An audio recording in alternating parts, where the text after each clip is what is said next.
Hello friends, welcome back to our channel JI point. তোমরা অনেক দিন ধরেই ক্লাস 12-এর ভিডিও চাইছো, সেই জন্য চলে এসেছি আজকের ভিডিওতে ক্লাস 12 নিয়ে আলোচনায়। দেখো, তোমরা ক্লাস 12 অঙ্কগুলো করবে। আমি ক্লাস 12-এ সৌরেন্দ্রনাথদের বই থেকে প্রতিটা অঙ্কই পরপর করে দেব। তার জন্য তোমরা এই চ্যানেলের প্লে লিস্টটা ভালোভাবে দেখবে, কারণ প্লে লিস্ট ভালোভাবে দেখলে বুঝতে পারবে যে চ্যানেলে অঙ্কগুলো কিভাবে করা আছে। আর আমি এই জিআই পয়েন্টকে একটা তোমাদের কাছে বিশ্বস্ত চ্যানেল হিসেবে তুলে ধরতে চাই। তোমরা শুধু সাপোর্ট করবে এবং তোমাদের উপকারে লাগলে অবশ্যই ভিডিওগুলো দেখবে। তোমরা অনেকেই হয়তো ইম্পর্টেন্ট অঙ্ক বা সিলেবাস নিয়ে আলোচনা চাও, বা এই চ্যাপ্টার থেকে কতগুলো অঙ্ক আসবে, কী ধরনের অঙ্কগুলো আসবে এবং এই চ্যাপ্টার থেকে কত মার্ক আসবে, এগুলো আমি এখন আলোচনা করছি না। এই জন্য যে আমি আগে সিলেবাসটা শেষ করতে চাই। সিলেবাস যখন শেষ হয়ে যাবে সেগুলো নিয়ে আমি আলাদা প্লেলিস্ট তৈরি করে সেগুলো আলোচনা করব। প্রতিটা চ্যাপ্টারে ইম্পর্টেন্ট অঙ্ক নিয়েও আলোচনা করব। তাহলে এখন আমি পরপর সিলেবাসটা আগে শেষ করি। আমি ক্লাস 11 এবং 12-এর অঙ্কগুলি সৌরেন্দ্রনাথদের বই থেকে আমি এখানে আলোচনা করি। এবার দেখো, অঙ্ক করতে গিয়ে অনেক সময় কি হয়, মাইনাস প্লাস বা কিছু একটা মিস্টেক হয়ে যায়। সেগুলো তোমরা অ্যাভয়েড করবে, মানে অ্যাভয়েড করবে বলতে কি, ঠিক করে নেবে নিজের মতো। আর আমি ভিডিও আপলোড করে দিই বলে পরে ঠিক করা সম্ভব হয় না। ভিডিওটা যদি অনেক ভিউজ হয়ে যায় ওই জন্য আর ডিলিটও করি না। সেই জন্য তোমরা নিজের মতো সেটাকে মানিয়ে নেবে। আর অঙ্ক বইটি অনেক সময় কি হয়, সংস্করণ হয়, অর্থাৎ পুনর্মুদ্রণ হয় তখন মানে কোশ্চেন নাম্বারগুলো কি হয়, একটু এলোমেলো হয়ে যেতে পারে, আগে পিছু হয়ে যেতে পারে। আর আমি তো এখানে কোশ্চেন ধরে আলোচনা করি, তাহলে তোমরা সবসময় কোশ্চেন নাম্বার দেখবে না, কোশ্চেনটাও মিলিয়ে নিবে যে বইয়ের সাথে ঠিকঠাক আছে কিনা, কারণ অনেক সময় কোশ্চেন নাম্বারটা আগে পিছে হতে পারে। আর আমি তো সাবস্ক্রাইবের কথা তোমাদের বলবো না, কারণ তোমরা যদি এই চ্যানেল থেকে কিছু শিখতে পারো অবশ্যই সাবস্ক্রাইব করে দিবে, এটুকু আমি বিশ্বাস রাখি। যেন সেই বিষয়ে আমি বেশি কথা বলবো না। আজকে হয়তো একটু বেশি বললাম, কারণ ক্লাস 12-এর প্রথম ভিডিও। আজকের ভিডিওতে কি আলোচনা হবে বলে দিই। Class 12 math unit 1 relations and function, chapter 1 relations. এই রিলেশন চ্যাপ্টারটা আমি মাত্র দুটো পার্টেই কমপ্লিট করেছি। প্রথম পার্টে তোমরা কি পাবে, যেটা এই ভিডিওতে আর কি পাবে, সেটা হচ্ছে থিওরি, অর্থাৎ ফর্মুলাগুলো নিয়ে আলোচনা কমপ্লিট। তার সাথে এমসিকিউ প্রশ্ন নিয়ে আলোচনা পাবে এই ভিডিওতে, আর অতি সংক্ষিপ্ত উত্তরধর্মী প্রশ্নগুলির সমস্ত প্রশ্ন উত্তর নিয়ে আলোচনা পাবে। আর সেকেন্ড ভিডিও, যেটা এর পরের ভিডিওটা পাবে, সেখানে পাবে সংক্ষিপ্ত উত্তরধর্মী প্রশ্নগুলো সবগুলো। আর তার ভিডিও নম্বরটা আমি বলে দিই, সেটা হচ্ছে 12.1.1.2। সেটা দিয়ে সার্চ করবে, তাহলে পরের ভিডিওটাও পেয়ে যাবে। আর কথা নাই, শুরু করি আজকের বিষয় নিয়ে আলোচনা।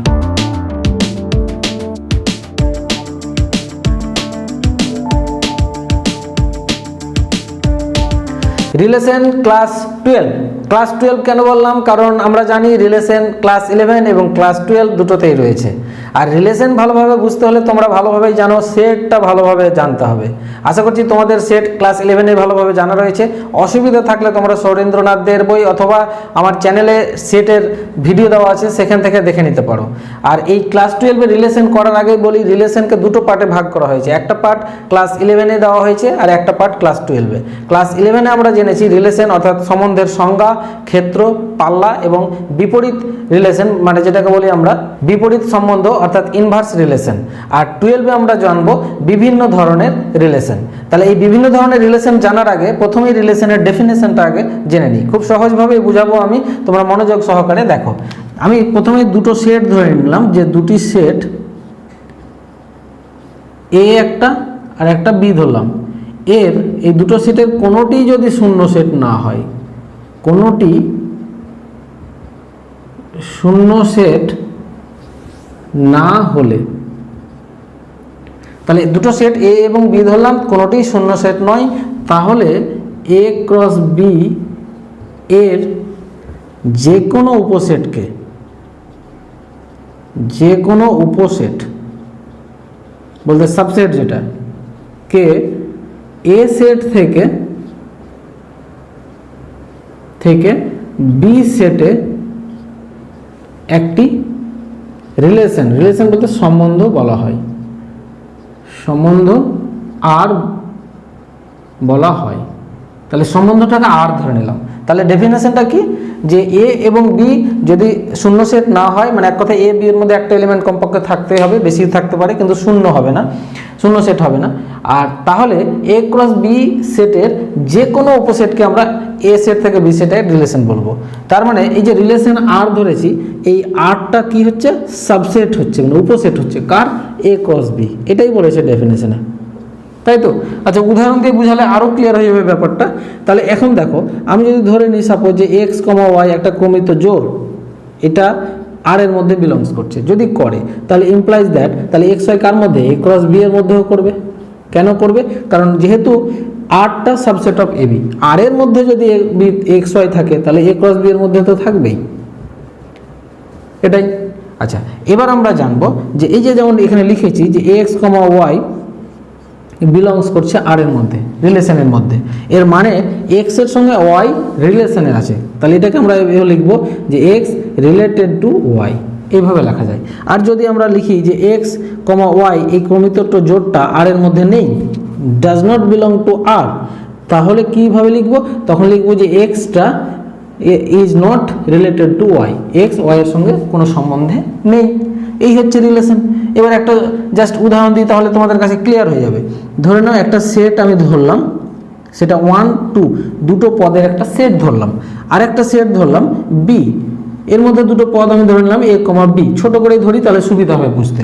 এবার এ ক্রস বি করি সংজ্ঞা অনুযায়ী, তাহলে এ ক্রস বি, তাহলে এ ক্রস বি ক্লাস 7-এ শিখেছো, সেটা কিভাবে করব? 1 এর সঙ্গে এ, 1 কমা এ একটা পাবো, তারপর 1 কমা বি পাবো, তারপর 2 কমা এ, তারপরে 2 কমা বি। দেখো মাত্র 4টা পদ পেলাম। তাহলে এ ক্রস বি এর মধ্যে 4টা পদ, এই 4টা পদকে নিয়ে যদি আমি সাবসেট তৈরি করি, কটা সাবসেট তৈরি করতে পারবো? ক্লাস 11-এ শিখেছি আমরা। তাহলে 4টা, তার মানে 2 এর মাথায় আমরা লিখবো 4, তার মানে কত হবে? 16। তো আমি 16টা উপসেট তৈরি করতে পারবো। তো 16টাকে আলাদাভাবে আমরা রিলেশন বলতে পারবো, তার মধ্যে যে কোনো একটা লিখি আমি। তো আমি ধরে নিলাম সাপোজ যে ধরা যাক আরটা আমি ধরে নিলাম, কোনটা কোনটা নিই? এটা নিলাম 1 কমা এ, আর একটা নিলাম ধরে নাও 2 কমা বি, এই দুটোকে নিয়ে একটা সেট তৈরি করলাম যেটার নাম দিলাম আর। তাহলে এই আরটা দেখো এই কার মধ্যে আছে? এ ক্রস বি এর মধ্যে আছে, তার মানে এই আরটা কি হচ্ছে? এ ক্রস বি এর একটা সাবসেট, তার মানে আরটাই হয়ে গেল কি? একটা রিলেশন হয়ে গেল। তাহলে রিলেশন পেয়ে গেলাম। এক কথায় এ ক্রস বি এর সাবসেট হলেই রিলেশন, পুরোটাকেই যদি আর ধরি তবুও সেটা রিলেশন হবে, কারণ এ ক্রস বি নিজেরও একটা সাবসেট। তাহলে রিলেশন বুঝে গেলাম। এখানে আমি বলতে পারি দেখো যে 1 কমা এ বিলংস করছে কার মধ্যে? এই 1 কমা এটা আর এর মধ্যে, সেই জন্য এটাকে আমরা এইভাবে লিখতে পারি যে 1 রিলেটেড টু এ। আবার এখানে আরেকটা কথা বলতে পারি, যেমন ধরে না 2 কমা এ, 2 কমা এ কি আর এর মধ্যে আছে? নেই, তাহলে আর এর মধ্যে নেই, তখন আমরা এটাকে এইভাবে লিখবো 2 ইজ নট রিলেটেড টু এ। তাহলে আশা করছি তোমরা রিলেশন বিষয়টা একদম বুঝে গেছো। এবার জানবো আমরা কোনো সেটের ওপর সম্বন্ধ, অর্থাৎ রিলেশন অন এ সেট। এটা কিন্তু এই চ্যাপ্টারের জন্য খুব গুরুত্বপূর্ণ। সেটা হচ্ছে একটা আমি সেট ধরলাম, সেটা হচ্ছে এ, তাহলে এ কোনো শূন্য সেট না হলে, শূন্য সেট না হলে মানে এ একটা সেট ধরলাম, সেটা কিন্তু শূন্য সেট নয়, তাহলে আমরা এ ক্রস এ, ওখানে এ আর বি দুটো ধরেছিলাম রিলেশনের সংজ্ঞায়, কিন্তু দুটোকে একই ধরবো, মানে এটাই এই অধ্যায়ে বেশি আলোচনা করা হয়েছে, একই সেটের উপর রিলেশন। তাহলে এ ক্রস এ এর যে কোনো উপসেটকে, একই রকম সংজ্ঞা কিন্তু এখানে সেট দুটো একই, উপসেটকে আমরা কি বলবো? এ সেট থেকে এ সেটে, এ সেট থেকে এ সেটে একটি রিলেশন মানে একটি সম্বন্ধ, একই রকম সংজ্ঞা আর, এটা আমরা ধরে নিলাম। তার মানে এক কথায় আরটা এখানে কি? সাবসেট অফ এ ক্রস এ। এটাও যদি উদাহরণ দিয়ে বুঝাই, ধরুন এ একটা আমরা সেট ধরলাম যার এলিমেন্ট 1 কমা 2, তাহলে 1 কমা 2 যদি হয় তাহলে এ ক্রস এটা কত হবে? 1 কমা 2 এর সঙ্গে আবার আরেকটা 1 কমা 2 এর ক্রস প্রোডাক্ট করি, তাহলে কি পাবো? 1 কমা 1, তারপরে 1 কমা 2, 2 কমা 1, 2 কমা 2, এই 4টা এলিমেন্ট পাবো। তাহলে এই 4টা এলিমেন্টকে নিয়ে আমরা 16টা মানে উপসেট তৈরি করতে পারি। তার মধ্যে যে কোনো একটা উপসেট আমরা নিই, যে কোনো একটা উপসেট যেটাকে আমরা আর লিখবো, মানে যে কোনো উপসেটকে তো আমরা রিলেশন বলবো। তো একটা ধরনের 1 কমা 2 নিলাম আর একটা 2 কমা 1 নিলাম। তাহলে এখানে যেটা বুঝতে পারছি, এই আরটা যেটা ধরলাম সেটা তো সাবসেট অফ এ ক্রস এ, কারণ আরটা তো এ ক্রস এর মধ্যে আছে, এই দুটো নিয়েছি। তাহলে সংজ্ঞা অনুযায়ী, এই যে সংজ্ঞা সেই অনুযায়ী আরটাই কি এখানে? রিলেশন অন এ সেট এ। তাহলে আশা করছি তোমরা বুঝতে পেরেছো। তাহলে এটাই হচ্ছে রিলেশন অন সেট এ। জানবো এবার আমরা যে একটি সম্বন্ধের ক্ষেত্র বা অঞ্চল যেটাকে ডোমেইন বলা হয়, আর পাল্লা বা প্রসার যেটাকে রেঞ্জ বলা হয়। তাহলে প্রথমে আমরা ধরে নেব যে এ সেট থেকে বি সেটে, আমি সংক্ষেপে বিষয়টা বোঝাচ্ছি, একটা রিলেশন সেটা হচ্ছে আর। তাহলে আর রিলেশনটা কেমন, আমি ধরে নিলাম যে আর রিলেশনের মধ্যে যে এলিমেন্টগুলো আছে সেটা হচ্ছে এক্স কমা ওয়াই। তা আমি চলরাশি আকারে ধরলাম এক্স কমা ওয়াই। তাহলে আর এই রিলেশনে যতগুলো এরকম ক্রমিত জোড় আছে সবগুলোর প্রথম পদগুলো নিয়ে যে সেট তৈরি করা যাবে সেটা হচ্ছে এই আর সম্বন্ধের ক্ষেত্র। তাহলে আমরা লিখব যে অতএব আর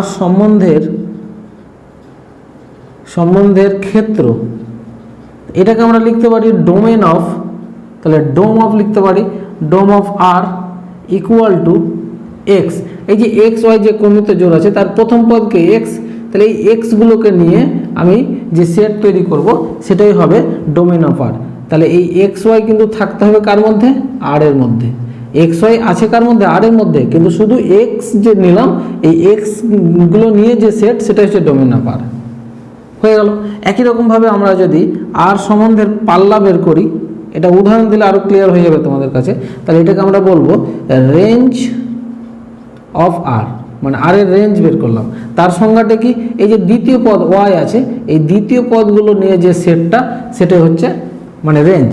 তাহলে ওয়াইগুলো কোথায় থাকবে, এখানেও বলে দেওয়া হয়েছে যে এক্স ওয়াই যাতে থাকে আর এর মধ্যে, মানে এক্স ওয়াই যদি আর এর মধ্যে থাকে শুধু ওয়াইকে নিলাম আমি, এই ওয়াই এর সেটটাই হচ্ছে রেঞ্জ। তাহলে এটা উদাহরণ দিয়ে বুঝালে ক্লিয়ার হয়ে যাবে। ধরে নাও এ একটা সেট নিলাম যার পদগুলো ধরে নাও 1 2 আর 3, আর বি একটা সেট নিলাম যার পদগুলো 1 2 এবং 4 সংক্ষেপে নিলাম। এবার আমি একটা সেট রিলেশন তৈরি করতে গেলে আগে এ ক্রস বি বের করি। তাহলে এ ক্রস বি যদি করি 1 1, তারপরে 1 2 1 4, তারপরে পাবো 2 1 2 2, তারপরে 2 4, তারপরে পাবো 3 1 3 2 আর 3 4 শেষ। তাহলে এই যে এ ক্রস বি পেলাম, তার যে কোনো একটা উপসেটকে আমরা রিলেশন বলবো। তাহলে একটা এখান থেকে একটা রিলেশন আমি এইরকম ধরে নিই, কেমন রিলেশন, এক্স ওয়াই ধরলাম সাচ দ্যাট যাতে এক্সটা বড় হয় এবং এক্সটা বিলংস করবে এ এর মধ্যে আর ওয়াইটা যাতে থাকে কার মধ্যে, বি এর মধ্যে। মানে এক্সগুলো আমি নিব এ এর মধ্যে থেকে আর ওয়াইগুলো নেব বি এর মধ্যে থেকে, নিয়ে আমি ক্রমিত জোড় গঠন করব। কিন্তু এক্সটাকে হতে হবে কি বড় কার থেকে, ওয়াই এর থেকে। তাহলে এক্সটা বড় আর ওয়াইটা ছোট এরকম জোড় এখান থেকে নিতে হবে। তাহলে দেখো 2 1 2 1, হ্যাঁ, মানে এই শর্তটাকে মেনে নিতে হবে, এই যে রিলেশনের যে নিয়মটা। তারপরে আছে কি আছে 3 1 3 2, এই তিনটা এলিমেন্টই আছে যার এক্সগুলো বড় আর ওয়াইগুলো ছোট। তাহলে এই রিলেশন পেয়ে গেলাম। এই রিলেশনে যদি আমরা ক্ষেত্র বের করি তাহলে আমরা লিখব যে আর এর ক্ষেত্র, আর এর ক্ষেত্রটা কি পাবো এখানে, আর এর ক্ষেত্র আমরা কি জানি, X such that X Y দুটোই বিলংস করবে কার মধ্যে, আর এর মধ্যে। তাহলে এক্স ওয়াই যদি আর এর মধ্যে বিলংস করে এক্সটা শুধু নেব, এক্স মানে 2 3 আর 3, তার মানে 2 3, একই এলিমেন্ট দুবার নেব না। তারপরে আর এর পাল্লা, আর এর পাল্লা যদি করি, পাল্লা হচ্ছে কোনগুলো, ওয়াইগুলো, সাচ দ্যাট যেখানে এক্স ওয়াই থাকবে কার মধ্যে, আর এর মধ্যে। তাহলে আর এর মধ্যে যদি এক্স ওয়াই থাকে শুধু ওয়াইটা নিব। তাহলে আর এর মধ্যে আছে এগুলো, এটা এক্স ওয়াই এটা এক্স ওয়াই, তাহলে নিব দ্বিতীয় পদটা 1 1 আর 2, তার মানে আমরা যেটা পেলাম 1 2। তাহলে আর এর পাল্লা পেয়ে গেলাম 1 2 আর আর এর ক্ষেত্র পেয়ে গেলাম 2 3। আশা করছি তোমরা বুঝতে পেরেছো, খুবই সহজ। বিপরীত সম্বন্ধ অর্থাৎ ইনভার্স রিলেশন, এটা খুবই মজা এবং ইন্টারেস্টিং বিষয় এবং খুবই হালকা জিনিস। সেটা কেমন, যে একটা রিলেশন আর যদি থাকে সেটা ধরে নাও এক্স ওয়াই, এটা একটা রিলেশন যার এলিমেন্টগুলো হচ্ছে এক্স এবং ওয়াই, চলো রাশি আকারে ধরলাম। তাহলে প্রত্যেকটা রিলেশনের কিন্তু বিপরীত রিলেশন থাকে, তা সেটাকে লিখতে হয় এইভাবে আর ইনভার্স। তাহলে আর এর বিপরীত হচ্ছে আর ইনভার্স, সেটা কি লিখবো, সেটাকে এই যে দেখো জাস্ট ওয়াইটা আগে লিখবো, মানে দ্বিতীয় পদটা আগে আর প্রথম পদটা পরে। তাহলে ওয়াই এক্স এটাই হচ্ছে এই আর এর ইনভার্স। এখানে লিখে দিতে হবে সাচ দ্যাট এক্স ওয়াই যাতে কার মধ্যে থাকে, আর এর মধ্যে। মানে এখানে ব্যাপারটা বোঝাচ্ছি এরকম যে এক্স ওয়াই যদি আর এর মধ্যে থাকে, এখানে লিখেছি, তাহলে ওয়াই এক্সটা থাকবে আর ইনভার্স। তাহলে এটাই আর ইনভার্স পেয়ে গেলাম। আচ্ছা, এটা সিম্পল উদাহরণ দিই যদি, যে আর ইকুয়াল টু যদি 1,2 তারপর 2,3 3,5 এরকম তিনটা এলিমেন্ট নিয়ে একটা রিলেশন আর আছে, তাহলে আর ইনভার্স মানে এই যে আর রিলেশন তার বিপরীত সম্বন্ধটা কি হবে, বিপরীত হবে, দুইটা আগে আসবে ওয়ানটা পরে। খুবই মজা, এগুলো ক্লাস 11-এর আমরা জেনেছি। তাহলে ক্লাস 11-এ যে কটা জেনেছি সে কটা আমাদের জানা হলো। এবার ক্লাস 12-এর গুলো জানবো, যে বিভিন্ন ধরনের ইনভার্স নিয়ে আলোচনা। এবার জানবো আমরা বিভিন্ন ধরনের রিলেশন। তার মধ্যে প্রথমে আছে শূন্য সম্বন্ধ বা এমটি বা ভয়েড রিলেশন, আর সার্বিক সম্বন্ধ যেটাকে ইউনিভার্সাল রিলেশন বলা হয়। তাহলে প্রথমে এমটি আর ভয়েড রিলেশনটা আমরা জানবো। আমি ধরে নিলাম যে এ যে কোনো সেট, যে কোনো সেট, আর ফাইটা ধরে নিলাম শূন্য সেট। আচ্ছা, এবার আমরা কি জানি যে এ ক্রস এ যদি করি তা এর যতগুলো সাবসেট হবে তার মধ্যে ফাইও তো এ ক্রস এর একটা সাবসেট, কারণ আমরা জানি ফাই প্রত্যেক সেটেরই সাবসেট হয়, এবার সেটাই জেনেছি। তাহলে এ ক্রস এ একটা সেট, তার একটা সাবসেট, তাহলে এ ক্রস এর প্রত্যেকটা সাবসেটকে আমরা কি বলতে পারি, রিলেশন। তাহলে ফাই একটা রিলেশন, তাহলে লিখবো আমরা যে অর্থাৎ ফাই হলো এ সেটের ওপর একটি সম্বন্ধ। তাহলে এই যে এ সেটের উপর ফাই একটা সম্বন্ধ হয়ে গেল, এই ফাই সম্বন্ধটাকে আমরা বলবো শূন্য সম্বন্ধ। বুঝে গেছো আশা করি। তারপর দেখো সার্বিক সম্বন্ধ। সার্বিক সম্বন্ধ একই রকম ধরবো, এ যে কোনো একটা সেট আর ফাই, এখানে ফাই ধরার দরকার নাই, এ যদি একটা যে কোনো সেট হয় তাহলে এ ক্রস এ যদি করি তাহলে এই এ ক্রস এ, সেটা এ ক্রস এর নিজেরই সাবসেট হয়ে যাবে, কারণ প্রত্যেকটা সেট তার নিজের সেটের সাবসেট। তাহলে এ ক্রস এর সাবসেট এ ক্রস এ, তাহলে এ ক্রস এটাও একটা রিলেশন হয়ে গেল। অতএব এখানে এ ক্রস এ হলো এ সেটের ওপর একটি সম্বন্ধ, একটা সম্বন্ধ। তাহলে এই যে এ ক্রস এ, এটাকে আমরা বলবো সার্বিক সম্বন্ধ, অর্থাৎ ইউনিভার্সাল রিলেশন। তাহলে এর মধ্যে এ ক্রস এর মধ্যে সবচাইতে বেশি এলিমেন্ট থাকছে, সেই জন্য সার্বিক সম্বন্ধ, আর এর মধ্যে কোনো এলিমেন্ট থাকে না, সেই জন্য এটা শূন্য সম্বন্ধ। এবার জানবো আমরা একক বা এক সম সম্বন্ধ, যেটাকে বলি আমরা আইডেন্টিটি রিলেশন। দেখো আমি একটা যে কোনো সেট ধরে নিলাম, যে এ যে কোনো সেট, এ যদি যে কোনো সেট হয় তাহলে এ সেটের ওপর একক সম্বন্ধ কোনটা, একক সম্বন্ধটাকে আমি ধরে নিলাম আই এ। তাহলে এই আই এ যে সংজ্ঞাটা সেটা হচ্ছে X comma X such that X belongs A. মানে এই যে কোনো সেট এ ধরেছি, এর মধ্যে যদি একটা পদ এক্স থাকে তাহলে একই পদকে নিয়েই আমরা যদি ক্রমিত জোড় এক্স কমা এক্স গঠন করি, তাহলে এইরকম যতগুলো ক্রমিত জোড় পাবো তাদের সেটকেই বলবো আমরা একক সম্বন্ধ। উদাহরণ দিই তাহলে তোমাদের কাছে ক্লিয়ার হবে, যে এ একটা সেট যার এলিমেন্ট আমি ছোট্ট করে যদি ধরি 1 এবং ধরলাম 2, বাস ছোট্ট করে একদম ধরলাম, তাহলে এ ক্রস এ কত হবে, এর সঙ্গে এ এর যদি ক্রস করি তাহলে আমরা পাবো 1,1, এটা একবার দেখালাম, 1,2, তারপর 2,1 আর 2,2, এই চারটা পদ পাবো।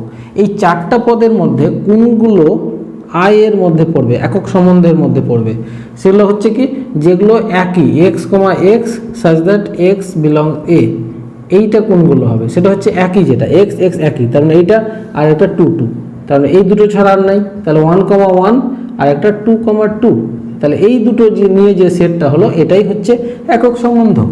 বোঝা গেছে আশা করি। এবার যদি আমি কোনো কারণে বেশি আর ইকুয়াল টু আমি ধরে নিলাম সাপোজ 1,1, তারপর 2,2, 3,3 এরকম নিয়ে নিলাম, তাহলে এটাকে কি একক সম্বন্ধ বলবো? তাহলে এটা একক সম্বন্ধ নয়। কেন নয়? কারণ এই যে 3,3টা বেশি দেওয়া আছে, কারণ 3,3, কারণ এক কথায় 3 এলিমেন্ট যেটা সেটা তো এর মধ্যে নেই, অথচ আমি 3,3 নিয়ে একটা ক্রমিত জোড় গঠন করেছি, তাহলে এটাও হবে না। যদি একটা কম নিয়ে নিই, সাপোজ আমি 1,1 নিলাম, আর কাউকে নিলাম না, তাহলে এটাও একক সম সম্বন্ধ নয়, কারণ এখানে এই যে 2,2 যেটা এটা নেওয়া হয়নি, কার মধ্যে নেওয়া হয়নি, আর এর মধ্যে নেওয়া হয়নি, নেই, কারণ থাকতে হবে। ঠিক আছে, তাহলে এই রকম সম্বন্ধগুলোকে আমরা বলবো তাহলে একক সম্বন্ধ। আশা করি তোমরা বুঝতে পেরেছো। এবার জানবো আমরা সসম সম্বন্ধ বা রিফ্লেক্সিভ রিলেশন। এটা এই অধ্যায়ের জন্য গুরুত্বপূর্ণ। দেখো যে এ যে কোনো সেট হলে, এ যে কোনো সেট হলে, কিন্তু মনে রাখতে হবে শূন্য সেট নয়, আমি লিখে দিচ্ছি এ নট ইকুয়াল টু 5, তাহলে এ সেটের ওপর সংজ্ঞাত একটি সম্বন্ধ আর কে সসম বলা হবে যদি এ বিলংস এ এর জন্য, এখানে প্রত্যেক লিখলে ভালো হবে, যে প্রত্যেক এ এর জন্য এ কমা এ বিলংস আর। তার মানে আমি যেটা বুঝতে পারলাম যে এর মধ্যে যতগুলো এলিমেন্ট আছে তার প্রত্যেকটা এলিমেন্ট এখানে বোঝানো হয়েছে। এ সে তার নিজের এলিমেন্টের সঙ্গে যদি মানে কমিত জোড় গঠন করে এবং প্রত্যেকটাই কমিত জোড় যদি আর এর মধ্যে থাকে, তাহলেই এই আর কে আমরা বলবো সসম সম্বন্ধ। এবার উদাহরণ দিই তাহলে ক্লিয়ার হবে ব্যাপারটা, যে এ একটা সেট যার মধ্যে এলিমেন্ট আছে 1 2 3, আচ্ছা 3টা দিয়ে লিখলাম। এ ক্রস এ যদি করি তাহলে যতগুলো এলিমেন্ট পাবো তার মধ্যে আর কোনগুলো নিব, সেগুলো হচ্ছে নিজের পদের সঙ্গে যে কমিত জোড়গুলো 2,2, তারপর 3,3, এই পদগুলো নিয়ে যে সেটটা পেলাম এটাই হচ্ছে আর, সেটাই হচ্ছে কি সসম সম্বন্ধ। তাহলে এটাকে আমরা বলবো সসম। তাহলে এই সসম আর যেটা এর আগে পড়লাম আমি একক সম্বন্ধ, সেটা তো একই হয়ে যাচ্ছে এখানে। তাহলে সসম আর একক সম কিন্তু একই, এটা মনে রাখবে। কিন্তু আর ইকুয়াল টু যদি এটা আর1 লিখলাম, 1,1, তারপর 2,2, 3,3, হ্যাঁ আরেকটা এক্সট্রা ধরে নিলাম 2,3, হ্যাঁ এটা তো একই পদ হচ্ছে না, দুটোই এক্সট্রা ধরলাম। তাহলে এক্ষেত্রে এটাকে আমরা সসম বলতে পারবো, কিন্তু এটাকে একক আর বলা যাবে না। ঠিক আছে, তার মানে সসমতে যেটা বুঝতে পারলাম, এককও থাকতে পারে বা তার থেকে 1-2টা এলিমেন্ট বেশিও থাকতে পারে, তাতে যায় আসে না, যতগুলো বেশি থাক, কিন্তু এককগুলো যেগুলো একই পদ সেগুলো যাতে থাকেই। ঠিক আছে, এবং একই পদের কেউ যদি না থাকে, সাপোজ একটা আমি রিলেশন লিখলাম 1,1 আছে, তারপর 2,2 আছে, কিন্তু 3,3 নেই। ঠিক আছে, তারপর 2,3টা আছে, তাহলে এটাকে আমরা সসম কি সসম বলবো না, এটা সসম নয়। কেন নয় লিখে দিলাম, কারণ 3,3টা আর এর মধ্যে নেই, কারণ 3,3টাও থাকা দরকার ছিল এখানে। তাহলে আশা করি আমরা বুঝে গেছি। তাহলে এখানে যেটা দুটো পয়েন্ট বুঝতে পারলাম, যে একক সম সম্বন্ধ, যেটা একক সম বা একক সম্বন্ধ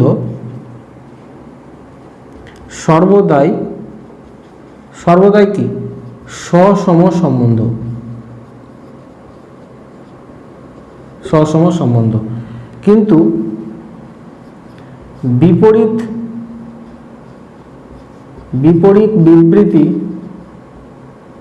বিবৃতি সর্বদা সত্য নয়। দেখো আমরা যতগুলো একক সম্বন্ধ আছে সবগুলোকেই সসম সম্বন্ধ বলতে পারবো, কিন্তু সবগুলো সসম সম্বন্ধকে একক সম্বন্ধ বলা যাবে না সবসময়। যেগুলো একমাত্র মানে একই পদ নিয়ে গঠিত সেগুলোকে আমরা একক সম্বন্ধ বলতে পারবো। আর 2 নম্বর একটা পয়েন্ট মনে রাখবো, যে সার্বিক সম্বন্ধ সর্বদাই সসম সম্বন্ধ।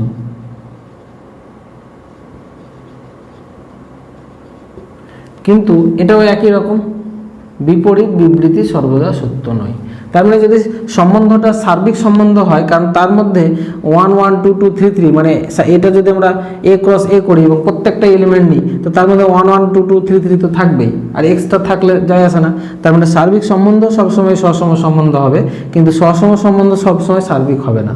এই দুটো পয়েন্ট এখান থেকে আমরা পেয়ে গেলাম। প্রতিসম সম্বন্ধ অর্থাৎ সিমেট্রিক রিলেশন। তাহলে এই সিমেট্রিক রিলেশন জানতে হলে আমাকে প্রথমে একটা সেট ধরে নিলাম, সেটা হচ্ছে এ, যেটা ফাই নয় মানে শূন্য সেট নয়, মানে এটা যে কোনো সেট কিন্তু শূন্য সেট নয়, যে কোনো সেট। আচ্ছা, এ যে কোনো সেট হলে আমরা লিখব যে এ সেটের উপর সংজ্ঞাত একটা সম্বন্ধ আর কে প্রতিসম সম্বন্ধ বলা হবে যদি কি হয়, যদি এ কমা বি একটা ক্রমিত জোড় বিলংস করে আর এর মধ্যে, ইমপ্লাইজ দ্যাট তাহলে বি কমা এ এটাকেও বিলংস করতে হবে আর এর মধ্যে। ঠিক আছে, যেখানে এ এবং বি এই যে দুটো এলিমেন্ট, এই দুটো এলিমেন্ট থাকবে কোন সেটে, এর মধ্যে। এই যে সেট এ ধরেছি তার মধ্যে দুটো এলিমেন্ট এ বি যদি হয়, তাহলে এ বির যে ক্রমিত জোড় সেটা যদি আর এর মধ্যে থাকে, ইমপ্লাইজ দ্যাট তাহলে বি এটাও আর এর মধ্যে থাকবে। এবার একটা উদাহরণ দিই, তাহলে তোমাদের কাছে একদম ক্লিয়ার হয়ে যাবে। ধরে নাও একটা সেট এ আছে, এ সেটে 1, তারপরে ধরে নাও আর 2, 3 এলিমেন্ট আছে। এবার এদের মধ্যে থেকে আমি একটা রিলেশন নিলাম, সেটা হচ্ছে 1,2, তারপর 2,1। তাহলে এই যে রিলেশনটা নিলাম, এটা একটা প্রতিসম সম্বন্ধ বা সিমেট্রিক রিলেশন। কেন বলতো? কারণ এই যে 1,2টা বিলংস করছে আর এর মধ্যে আছে, এবং এমপ্লাইজ দ্যাট 2,1 মানে উল্টে দিলে সেটাও থাকছে কার মধ্যে, আর এর মধ্যে। ফর অল, হ্যাঁ, যেখানে 1 এবং 2, এখানে ফর অল দেওয়ার দরকার নেই, তাহলে 1 এবং 2 গুলো কোথায় আছে, এর মধ্যে। তাহলে এর মধ্যে দুটো পদ 1 এবং 2 নিয়ে দেখা গেছে যে 1, 2 যদি আর এর মধ্যে থাকে, 2, 1 ও আর এর মধ্যে থাকছে। তার মানে এই পদ দুটো আর এর মধ্যে নিয়েছি, মানে সঠিক নিয়েছি। তাহলে এটাই আরটাই হচ্ছে সিমেট্রিক রিলেশন। যদি আমরা অন্য ধরনের একটা রিলেশন নিই, যে আর ইকুয়াল টু হয়তো 1, 2, তারপর 2, 1 আছে, একটা এক্সট্রা নিলাম 2,3, তাহলে এটাকে কি আমরা সিমেট্রিক বলতে পারবো? না, কারণ এই যে 2,3টা আর এর মধ্যে আছে, কিন্তু তার উল্টো যেটা 3,2 হবে সেটা তো আর এর মধ্যে নেই, সেই জন্য এটাকে আমরা সিমেট্রিক রিলেশন বলবো না। এখানে আমরা কয়েকটা পয়েন্ট পাবো। একটা হচ্ছে যে প্রত্যেকটাই একক পদকে আমরা মানে প্রতিসম পদ বলতে পারবো, কারণ একক পদকে তো উল্টালে একই থাকবে। তাহলে আমরা লিখব যে প্রত্যেক একক সম্বন্ধ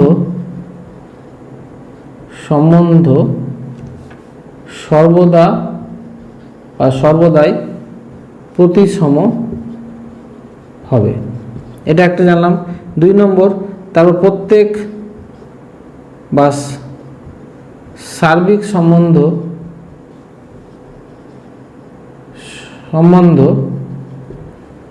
প্রতিসম হবে, এটাও সর্বদাই প্রতিসম হবে। তারপরে 3 নম্বর চলে আসি, যেটা এর আগে জানলাম, সসম সম্বন্ধ।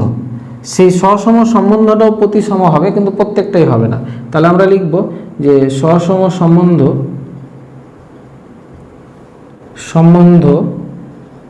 সর্বদা প্রতিসম নয়। মানে অনেক সময় সসম প্রতিসম হবে, কিন্তু অনেক সময় হবে না। কেমন হবে না?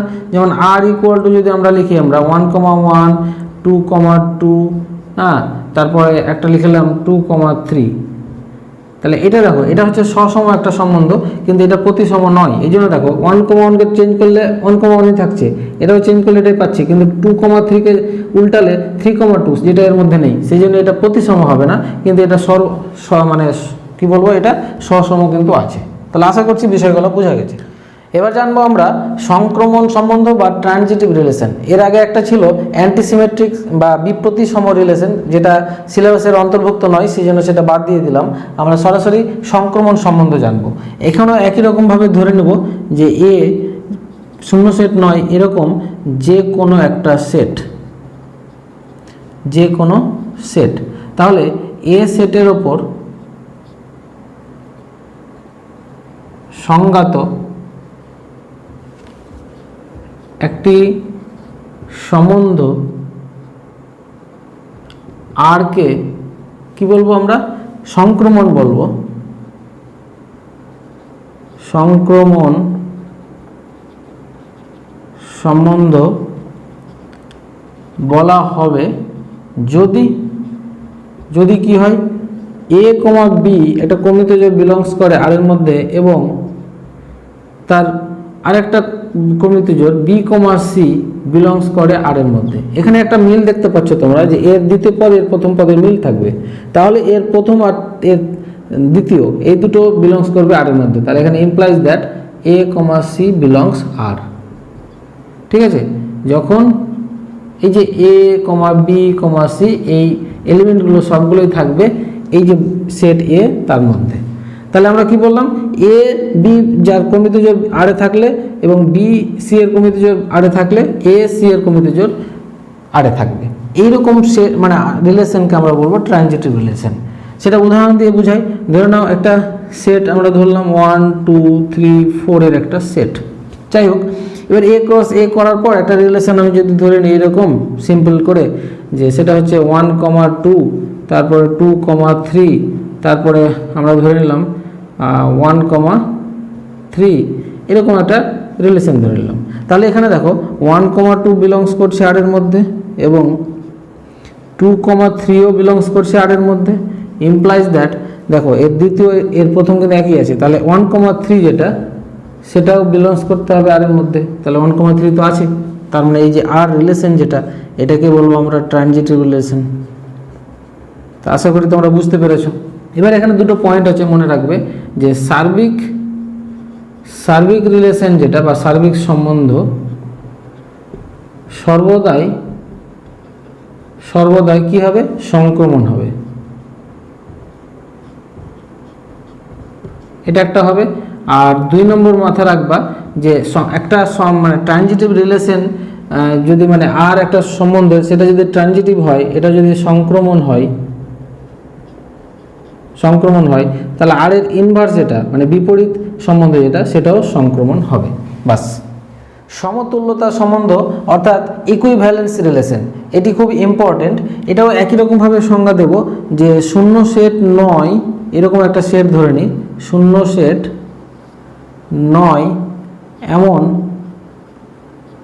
একটি সেট বা একটি যে কোনো সেট এ ধরে নিলাম, এর ওপর সংজ্ঞাত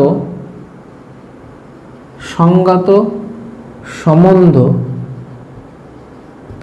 আর কে সমতুল্যতা সম্বন্ধ বলা হবে যদি বলে আমরা 1 নম্বর দেব। 1 নম্বর সেটা হচ্ছে কি আর সম্বন্ধ এ এর ওপর সসম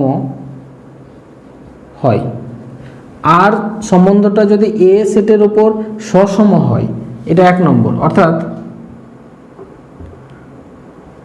সব বা প্রত্যেক স্মল এ বিলংস এর জন্য যাতে এ কমা এ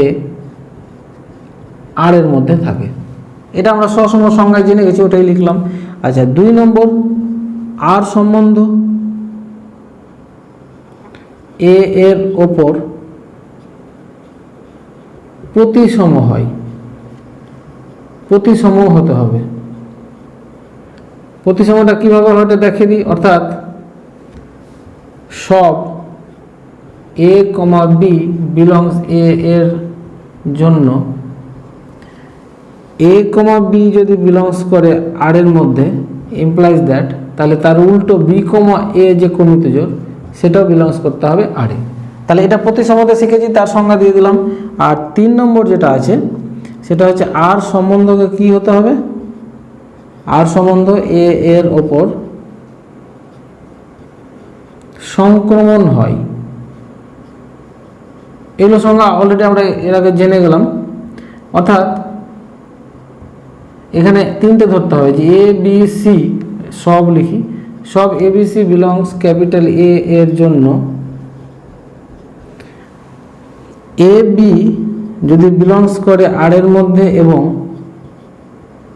বিসি বিলংস করে আর এর মধ্যে, ইমপ্লাইজ দ্যাট তাহলে এ সিকে বিলংস করতে হবে আর এর মধ্যে। তাহলে অলরেডি এই তিনটাই সংজ্ঞা কিন্তু আমরা জেনে নিলাম। সেই তিনটাই সংজ্ঞা যদি স্যাটিসফাইড করে তাহলে একমাত্র আর সম্বন্ধকে আমরা এই সমতুল্যতা সম্বন্ধ বলবো। আশা করি তোমরা বুঝতে পেরেছো। এবারে এই সমতুল্যতা সম্বন্ধের একটা উদাহরণ দেখাই। সমতুল্যতা সম্বন্ধের একটা উদাহরণ নিয়ে এসেছি কোশ্চেন আকারে, সেটা হচ্ছে কোনো সমতলে অঙ্কিত ত্রিভুজ সমূহের সেট ডেল্টা। মানে একটা কোনো সমতলে যদি অনেকগুলো ত্রিভুজ থাকে তাদেরকে নিয়ে যে সেট সেটা ডেল্টা। তাহলে ডেল্টা এর ওপর আর সম্বন্ধ এরূপে সংজ্ঞাত যে ডেল্টা ওয়ান এবং ডেল্টা টু বিলংস যদি করে আরে, তাহলে সেখানে ডেল্টা ওয়ান এবং ডেল্টা টু পরস্পর সদৃশ, মানে ডেল্টা ওয়ান ডেল্টা টু এর সঙ্গে সদৃশ। এবং সব ডেল্টা ওয়ান ডেল্টা টু কোথায় কার মধ্যে আছে, তাদের সেট যেটা ডেল্টার মধ্যে আছে। তাহলে দেখাতে বলেছে যে আর সমতুল্যতা সম্বন্ধ। তা আর কে সমতুল্যতা সম্বন্ধ দেখাতে গেলে আমাকে কি কি দেখাতে হবে, সসম দেখাতে হবে, প্রতিসম দেখাতে হবে, আর একটা সংক্রমণ দেখাতে হবে। এই কোশ্চেনটাই সেম কোশ্চেন এই চ্যাপ্টারের অতি সংক্ষিপ্ত 8 নম্বর প্রশ্নে রয়েছে। তাহলে 8 নম্বর প্রশ্নের উত্তরটাও আমি যেটা করব এটাই তোমরা লিখবে, ওখানে আর আমি করব না। তাহলে প্রথমে আমি দেখাবো সসম। তাহলে 1 নম্বর লিখব যে ডেল্টা এর ওপর আর সম্বন্ধ একটি সসম সম্বন্ধ। কেন লিখলাম, কারণ প্রত্যেক ত্রিভুজ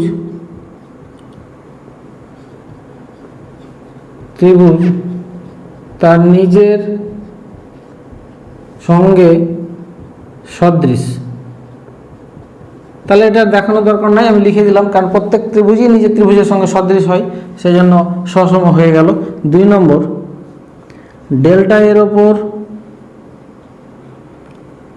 আর সম্বন্ধ একটি প্রতিসম।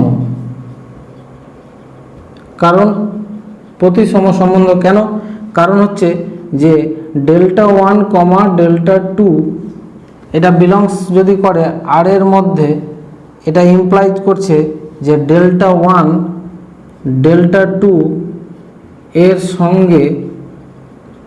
সঙ্গে কি বলেছে, সদৃশ। এর সঙ্গে যদি সদৃশ হয় তাহলে এটাকে উল্টোভাবে ডেল্টা টু ও ডেল্টা ওয়ানের সঙ্গে সদৃশ লেখা যায়, এর সঙ্গে সদৃশ। তাহলে এখান থেকে কি পেলাম, ডেল্টা ওয়ানটা আগে চলে যাবে না ডেল্টা টুটা, তাহলে ডেল্টা টু কমা ডেল্টা ওয়ানটাও তাহলে বিলংস করছে আর এর মধ্যে। তাহলে ডেল্টা ওয়ান ডেল্টা টু যখন বিলংস করে আরে, তাহলে ডেল্টা টু ডেল্টা ওয়ানও বিলংস করছে আরে। সব delta one comma delta two belongs, তাদের সেট ডেল্টা। তাহলে এখান থেকে আমরা পেয়ে গেলাম যে ডেল্টা এর ওপর আর সম্বন্ধটা একটা প্রতিসম। এবার 3 নম্বরটা আমরা দেখাবো যে ডেল্টা এর ওপর আর সম্বন্ধ একটি সংক্রমণ সম্বন্ধ।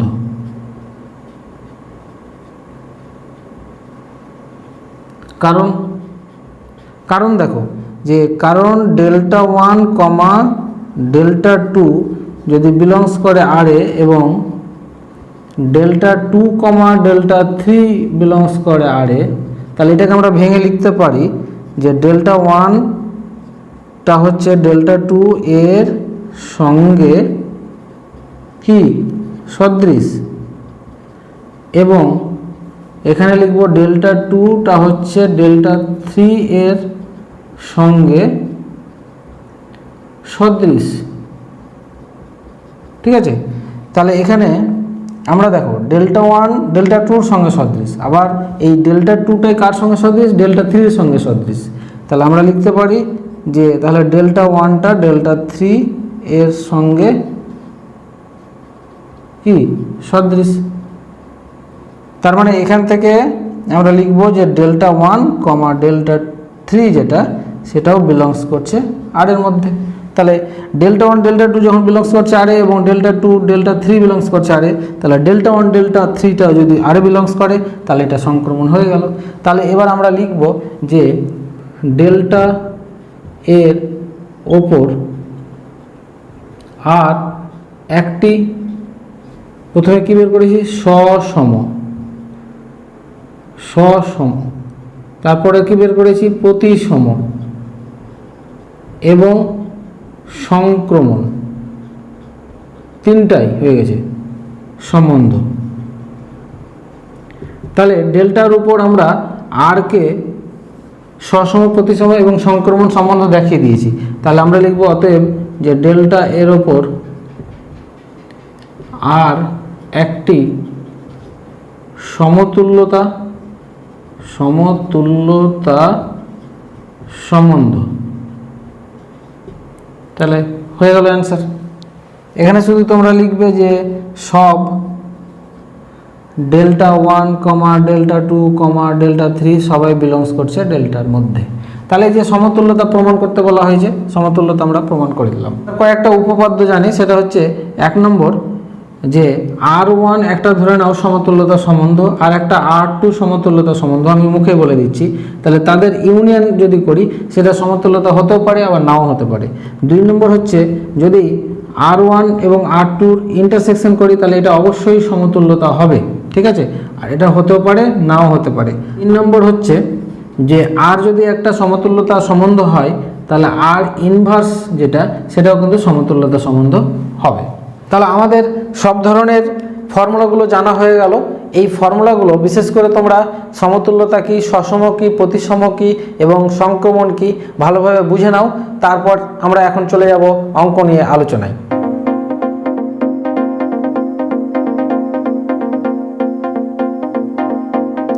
চলে আসলাম রিলেশনের এমসিকিউ প্রশ্ন অর্থাৎ বহু বিকল্প উত্তরধর্মী প্রশ্ন নিয়ে আলোচনায়। এই প্রশ্নগুলি ফর্মুলা বেস প্রশ্ন আমি দুটো লিখেছি এখানে, 1 নম্বর এবং 2 নম্বর। 1 নম্বর প্রশ্নটা হচ্ছে দেখো, এ একটা সেট যার এলিমেন্টগুলো 1, 2, 3, 4। তাহলে এ সেটের উপর একক সম্বন্ধ যদি আই এ হয়, আইডেন্টিটি রিলেশন, তাহলে এখানে কোন পদটা মানে 1, 2 বা 2, 2 কোনটা আই এর মধ্যে থাকবে। তাহলে আই এটা আমরা যদি বের করি, আইডেন্টিটি রিলেশন কি জানি যে এর মধ্যে যতগুলো পদ আছে তার নিজের পদের সঙ্গে যে ক্রমিত জোড় গঠন করবে সেই পদগুলোর মধ্যে থাকবে। তার মানে 1, 1 থাকবে, 2, 2 থাকবে, 3, 3 থাকবে আর 4, 4 থাকবে। এগুলো ফর্মুলায় শিখলাম। তাহলে এ কটা ছাড়া আর বাকি কেউ আই এর মধ্যে থাকবে না। তাহলে এখানে যে অপশানগুলো আছে শুধু 2, 2টাই আই এর মধ্যে আছে। তার মানে অপশান বিটা হচ্ছে অ্যান্সার, বাকিগুলো কিন্তু আই এর মধ্যে নেই। এবার চলে আসে 2 নম্বর যে শূন্য সেট নয় এমন যে কোনো সেট এ এর ওপর সংজ্ঞাত একটি সম্বন্ধ আর কে এ এর ওপর সমতুল্যতা সম্বন্ধ বলা হবে যদি আর সম্বন্ধটি এ এর ওপর কি হয়। তাহলে একটা সম্বন্ধ আর কে আমরা সমতুল্যতা বলবো যদি ওই সম্বন্ধটা সসম, প্রতিসম এবং সংক্রমণ তিনটাই হয়, তাহলে তাকে সমতুল্যতা বলবো। তাহলে এখানে অ্যান্সার হচ্ছে অপশন ডি। 3 নম্বর প্রশ্ন দেখো, প্রশ্নটি অনেকটাই বড় জায়গা নিয়ে নিয়েছে, সেজন্য একটাই প্রশ্ন লিখেছি।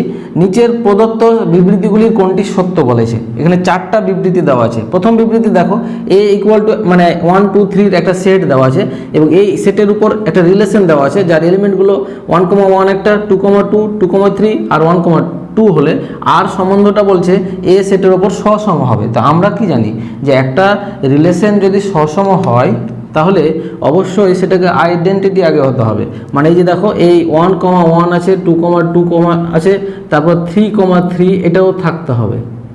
তারপরে এক্সট্রা এগুলো থাকতে পারে, বাড়তি থাকতে পারে, কিন্তু অবশ্যই আগে মানে নিজের পদের সঙ্গে যে ক্রমিত জোড় সেগুলো থাকতেই হবে। কিন্তু 3, 3টা এখানে নেই, আর এর মধ্যে নেই, সেই জন্য এই অপশানটা ঠিক না, মানে সসম নয়। বি নম্বর চলে আসি যে এ ইকুয়াল টু এবিসিডির একটা সেট দেওয়া আছে। এ সেটের উপর একটি সম্বন্ধ আর নিম্নরূপে সংগত। আরটা দেওয়া আছে কি AC, BD, BC, CA, DB. তাহলে এ সেটের উপর আর মানে সম্বন্ধটি প্রতিসম হবে বলেছে। তাহলে প্রতিসম হতে গেলে কি হয় যে একটা পদের যে প্রথম পদ দ্বিতীয় পদটা আছে সেটা চেঞ্জ হয়ে দ্বিতীয় পদটা আগে এবং প্রথম পদটা পরে এটাও পদ থাকবে। যেমন এসি থাকলে সিএও থাকতে হবে, দেখো আছে। বিডি থাকলে ডিবি থাকতে হবে, ডিবি আছে। কিন্তু বিসি যে আছে, তো বিসির বিপরীত যেটা মানে সিবি সেটা কিন্তু নেই, কার মধ্যে আর এর মধ্যে নেই। সেটা যদি থাকতো তাহলে এটাকে আমরা প্রতিসম বলতে পারতাম। তাহলে এই অপশানটাও হচ্ছে না। সি নম্বর চলে আসে, শূন্য সেট নয় এমন যে কোনো সেট এর ওপর সংগত একটি সসম সম্বন্ধ সর্বদাই প্রতিসম হবে। একটা সসম সেট সবসময় প্রতিসম হবে বলেছে।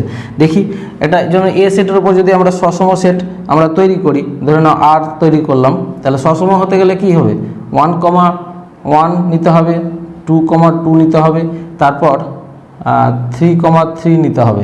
এটা একটা সসম, এর সাথে আমি এক্সট্রা কিছু নিতে পারি, ধরুন 1,2 নিলাম, তারপর 3,2 নিলাম সাপোজ।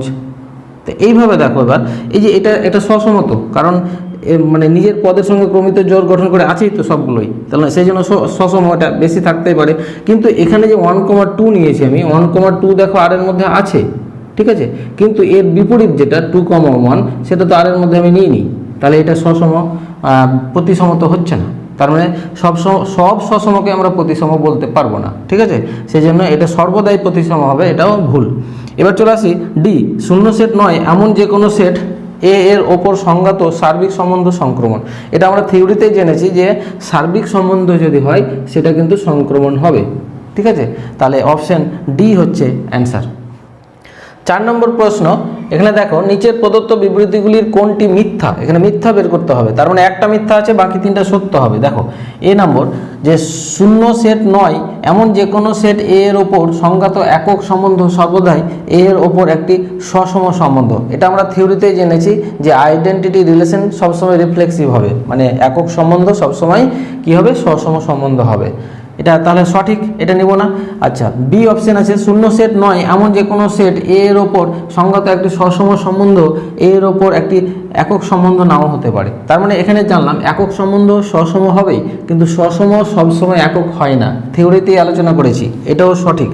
আচ্ছা, সি নম্বর চলে আসে, এখানে 1, 2, 3 একটা সেট আছে এবং এই সেটের উপর আর মানে নিম্নরূপে সংগত দেওয়াই আছে, তাহলে এই সেটের উপর আর একটা সংক্রমণ হবে বলেছে।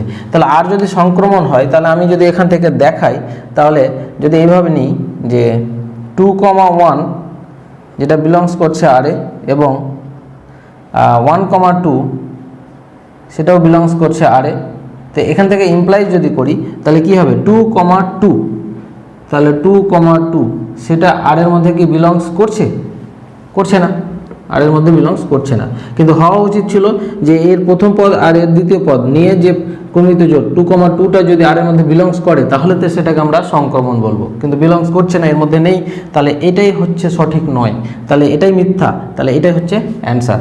আর এখানে এক্স একটা মানে সেট দেওয়া আছে, ওয়াই একটা সেট দেওয়া আছে, তাহলে এর যা এলিমেন্ট আছে যদি আমরা ক্রস প্রোডাক্ট করি, মানে এক্স ওয়াই এবং ওয়াই এক্সের দুটোই কিন্তু কি আসবে, একই আসবে, ক্রস প্রোডাক্ট করে দেখো তাহলে বুঝতে পারবে। তাহলে অ্যান্সার হচ্ছে এখানে সি। 5 এবং 6 নম্বর প্রশ্ন এবার লিখেছি। 5 নম্বর প্রশ্ন দেখো যে a = 1, 2, 3, 4 মানে 4টা পদের একটা সেট, এই সেটের উপর সংজ্ঞাত মোট সম্বন্ধ সমূহের সংখ্যা, মানে এই সেটের উপর যদি আমি মানে রিলেশন তৈরি করি তাহলে মোট কতগুলো রিলেশন তৈরি করতে পারবো, তাহলে সেই জন্য আমাকে প্রথমে কি করতে হবে, a ক্রস a তৈরি করতে হবে। তাহলে a ক্রস a যদি তৈরি করলাম, এর মধ্যে কতগুলো এলিমেন্ট পাবো আমরা, তাহলে a এর মধ্যে এলিমেন্ট আছে কত, 4টা, তাহলে 4 × 4 মোট 16টা এলিমেন্ট পদ পাবো। তাই এই 16টা পদ নিয়ে যদি আমি রিলেশন করি তাহলে রিলেশনের সংখ্যা কত হবে, 2⁻16, এটাই তো ফর্মুলা, ক্লাস 11এই শিখেছি, তাহলে অ্যান্সারটা হচ্ছে এখানে ডি। আচ্ছা, 6 নম্বর হচ্ছে যে a = এখানে 3টে পদ ABC, এই সেট থেকে বি, এখানেও দুটো পদ আছে DE, এই বি সেটে মোট সম্বন্ধ সমূহের সংখ্যা কত হবে, একই রকম। তাহলে এখানে যদি আমরা a ক্রস b করি, তাহলে a ক্রস b এর মোট সংখ্যা কত হবে, এখানে 3টা আর এখানে 2টো, তাহলে মোট number of a cross b হবে 3 × 2, আমি নাম্বার বের করছি, তাহলে 6, মোট 6টা পদ থাকবে a ক্রস b এর মধ্যে। তাহলে এই 6টা পদকে যদি আমরা রিলেশন তৈরি করি, মোট 2⁻6 এতটি আমি রিলেশন তৈরি করতে পারবো, তাহলে এটা অ্যান্সার হচ্ছে এ। 7 নম্বর প্রশ্ন দেখো, এখানে a একটা সেট দেওয়া আছে যার এলিমেন্ট 8, 9, 10, 11 এবং b একটা সেট যার এলিমেন্ট 2, 3, 4, 5 এবং a সেট থেকে b সেটে একটি সম্বন্ধ নিম্নরূপে সংজ্ঞাত। সম্বন্ধটা কেমন বলেছে যে x রিলেটেড টু y, এইভাবে যে xটা y দিয়ে বিভাজ্য। তার মানে সম্বন্ধটাকে যদি আমরা লিখি 8টা, তাহলে সেটা হচ্ছে x, y এর কমিত জোড় সাজ দ্যাট, এখানে বলে দেওয়া হয়েছে যে xটা y দিয়ে কি বিভাজ্য। এই রকম আমাকে মানে ক্রমিত জোড়গুলো নিতে হবে, যে ক্রমিত জোড়ের প্রথম পদটা দ্বিতীয় পদ দিয়ে বিভাজ্য হবে। তাহলে আমি যদি a আর b এর ক্রস করি, তাহলে তার মধ্যে আমরা কি 4, 4, 16টা পদ পাবো, কিন্তু 16টা পদের মধ্যে সেই পদগুলো নেব যেটা এই শর্ত মেনে চলে। তাহলে আমরা দেখি, তাহলে x দেখো 8-এর সঙ্গে যদি 2 গুণ করি, তার মানে 8, গুণ বলছি ক্রমিত জোড় গঠন করি, তাহলে এই যে 8,2 নিলাম, তাহলে প্রথমটা 8, তাকে 2 দিয়ে বিভাজ্য, তার মানে এটা নেওয়া যাবে, এটা ঠিক আছে। 8-এর সঙ্গে যদি 3 নিই, তাহলে 3 দিয়ে 8 ভাগ যাচ্ছে না, নিব না। তারপরে 8 এবং 4 নিতে পারবো, কারণ 4 দিয়ে 8 বিভাজ্য, তারপর 8 দিয়ে আর কাউকে নেওয়া যাবে না। 9 দিয়ে নিলে 9 এবং 3 নিতে হবে, তাহলে 3 দিয়ে 9কে ভাগ যাবে, আর কাউকে নেওয়া যাবে না। 10 নিলে আমাকে 2 নেওয়া যাবে, কারণ 10কে 2 দিয়ে বিভাজ্য, আবার 10 5 দিয়ে বিভাজ্য, এই দুটো নেওয়া যাবে।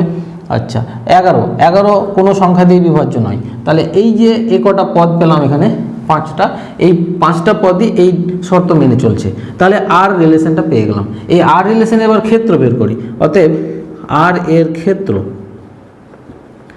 তাহলে আমরা ক্ষেত্র কি জানি? ক্ষেত্র হচ্ছে যে প্রত্যেকটা পদের প্রথম পদগুলো নিয়ে যে সেট, তাহলে প্রথম পদগুলো 8 আছে, 9 আছে আর 10 আছে, মানে একই পদ ডবল নিব না, সেই জন্য 8 9 আর 10, তাহলে এই তিনটা নিয়ে যে সেট সেটাই হচ্ছে আর এর ক্ষেত্র। তাহলে এটা হচ্ছে কোথায় 8 9 10, তার মানে অপশন বি হচ্ছে অ্যান্সার। খুবই সিম্পল। একই রকমভাবে দেখো 8 নম্বর প্রশ্নে বলেছে যে আর রিলেশনটা এখানে দিয়েছে এক্স ওয়াই সাজ দ্যাট এক্সটা কেমন, এক্স বলেছে একটা পূর্ণ সংখ্যা এবং মড এক্স লেস দ্যান 3 এবং Y equal to mod of X minus 3 হলে আর এর পাল্লা কত। তাহলে আগে তো আরটা বের করতে হবে, তার আগেই আমি দেখি এখানে শর্তটা দেওয়া আছে যে এক্স একটি কি পূর্ণ সংখ্যা, পূর্ণ সংখ্যা ছাড়া অন্য সংখ্যা নেওয়া যাবে না, এবং দেওয়া আছে যে মড এক্সটা লেস দেন 3। তাহলে আমি এক্স সমান কী কী ধরতে পারি এখান থেকে? তাহলে আমি বুঝতেই পারছি যে এক্স ইকুয়াল টু হতে পারে -2 ধরতে পারি, -1 ধরতে পারি, তারপর 0, পূর্ণ সংখ্যা ধরছি সব এক্সের মান 1 2, তাছাড়া আর কাউকে ধরা যাবে না। কেন বলো তো?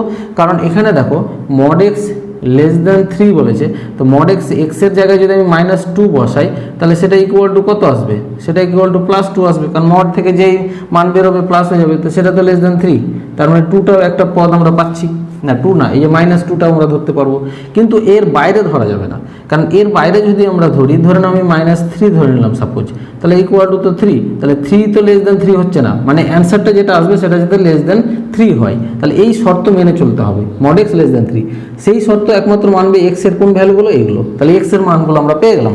এবার এক্স এর মান পেয়ে গেলাম, আমাকে ওয়াই এর মান বের করতে হবে, তাহলে এক্স আর একটা ঘরে লিখি আমরা ওয়াই।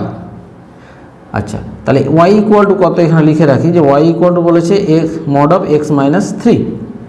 এবার এক্স এর মানগুলো হচ্ছে কি -1 না -2 -1, তারপরে 0, তারপর 1, তারপর 2, এর বাইরের সংখ্যা এক্স পাচ্ছি না।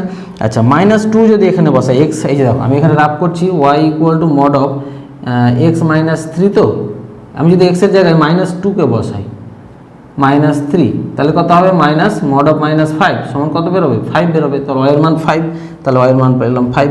তাই এইভাবে তোমরা বসাতে থাকো। এবার -1 যদি বসাই তাহলে এটা -4 হয়ে যাবে, মানে 4, 0 বসালে এটা -3, মড থেকে বেরিয়ে +3 হয়ে যাবে, তারপর 1 বসালে হবে -2, মানে এটা 2 হয়ে যাবে, তারপরে 2 যদি বসাই -1 মানে +1 হয়ে যাবে। তাহলে ওয়াইয়ের মানগুলো পেয়ে গেলাম। তাহলে অতএব আর যে রিলেশনটা সেটা কত পেলাম? -2,5 পেলাম একটা, তারপর -1,4 পেলাম, 0,3 পেলাম, আর এখানে 1,2 পেলাম, আর 2,1 পেলাম। তাহলে এটাই হচ্ছে রিলেশন আর।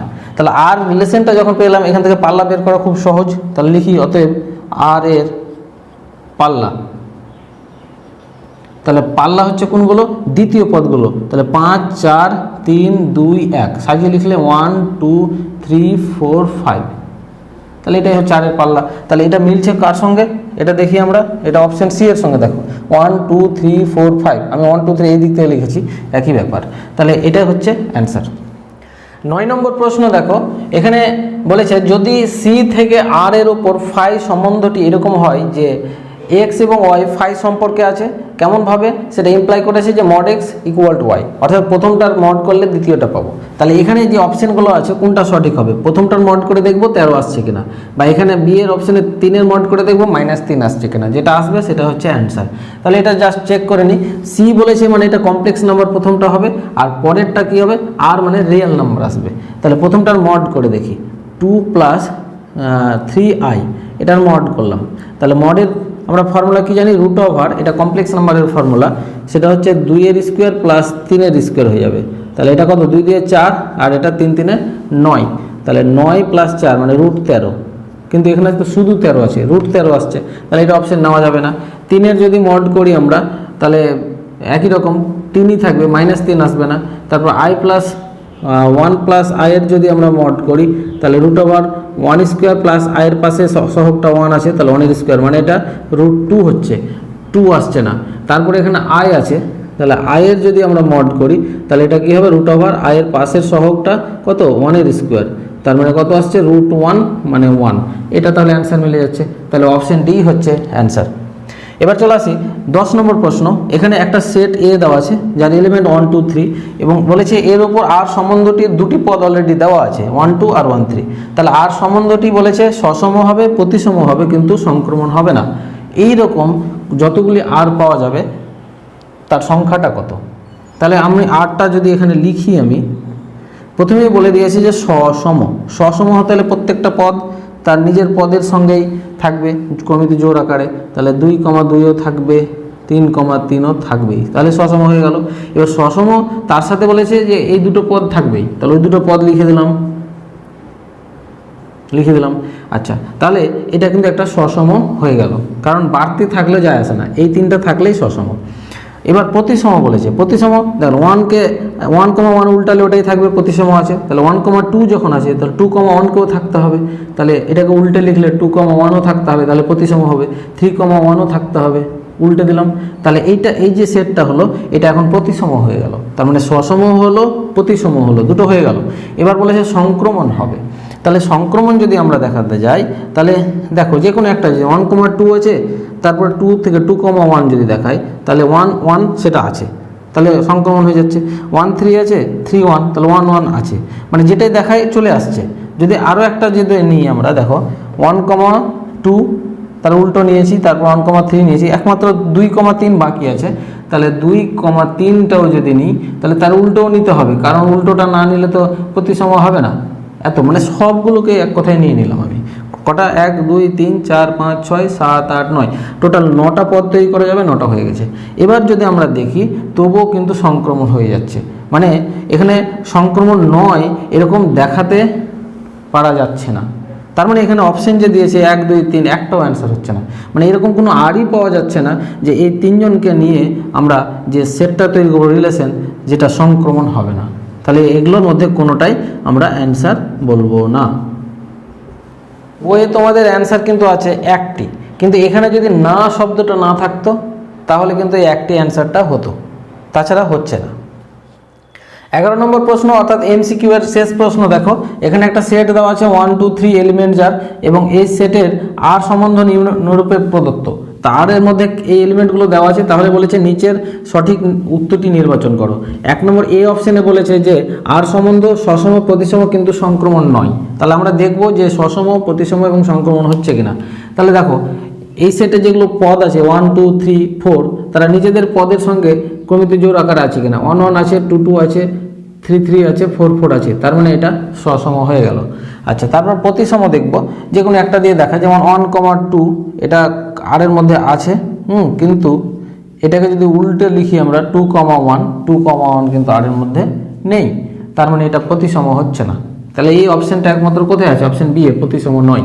আর সংক্রমণের ক্ষেত্রেও দেখতে পারো, যে কোনো দুটো তুলে দেখতে পারো, যেমন 1,3 একটা নিলাম, তারপরে ধরো 1,3 নিলে 3 পর 3,2 নিতে হবে, তাহলে 3,2 যদি এরা দুজনই যদি আর এর মধ্যে বিলংস করে, তাহলে দেখো 1 আর 2, 1,2 সেটাও আর এর মধ্যে বিলংস করছে, তার মানে সংক্রমণ। এভাবে যে কোনো দুটো ধরে দেখো, যে কোনো দুটো ধরে দেখলেই অবশ্যই কিন্তু সংক্রমণ পাবেই তোমরা, এভাবে টেস্ট করো। তাহলে একমাত্র প্রতিসম নয় পেয়ে গেছি, তাহলে অপশন বিটা হচ্ছে অ্যান্সার।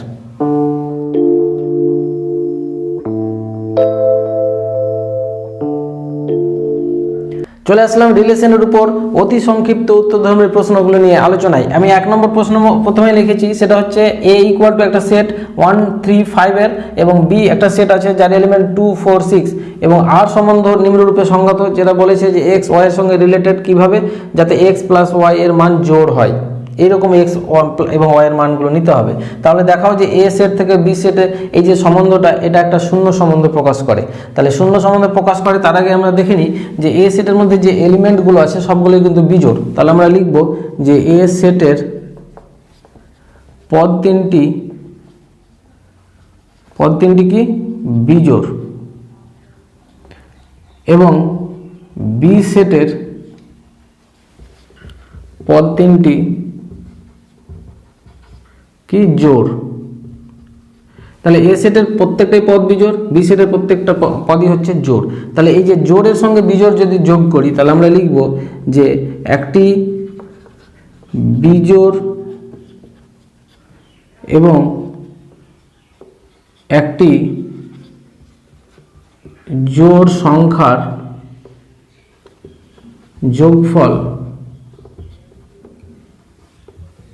সর্বদা কি হয়? সর্বদা বিজোড় হয়। এটা স্বাভাবিক, আমরা জানি একদম যে একটা জোড় আর একটা বিজোড় সংখ্যা যোগ করলে কিন্তু সর্বদা বিজোড়ই হবে। তার মানে এর এলিমেন্ট এবং এর এলিমেন্ট যোগ করলে সবসময় আমরা বিজোড় পাবো।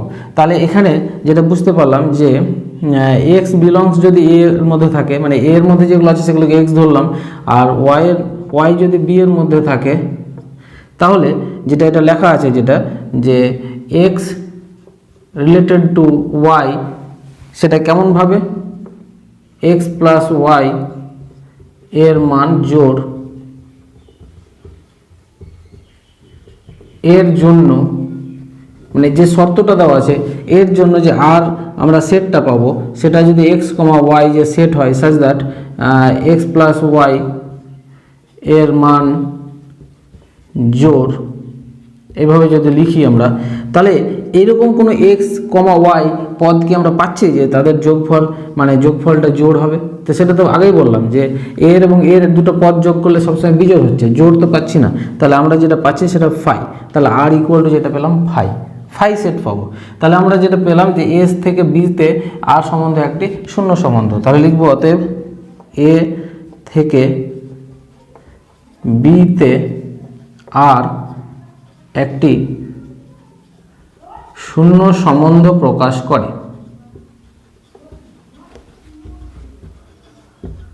হয়ে গেল।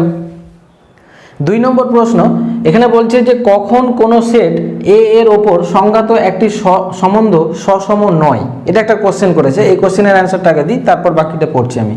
তাহলে একটা সম্বন্ধ সসম হবে না কখন? তাহলে আমরা লিখব যে এ সেটের ওপর, সেটটা এ বলে দিয়েছে, তাহলে এ সেটের ওপর একটি সম্বন্ধটা আমরা ধরে নিলাম পি। কারণ এখানে পি কেন ধরলাম? কারণ এখানে আর অলরেডি দেওয়া আছে, আরটা ধরছি না। তো এই সম্বন্ধটাকে আমরা কি বলবো? যে এ সেটের ওপর একটি সম্বন্ধ পি কে সসম বলা হবে না লিখবো আমরা যে যখন এ সেটের অন্তর্গত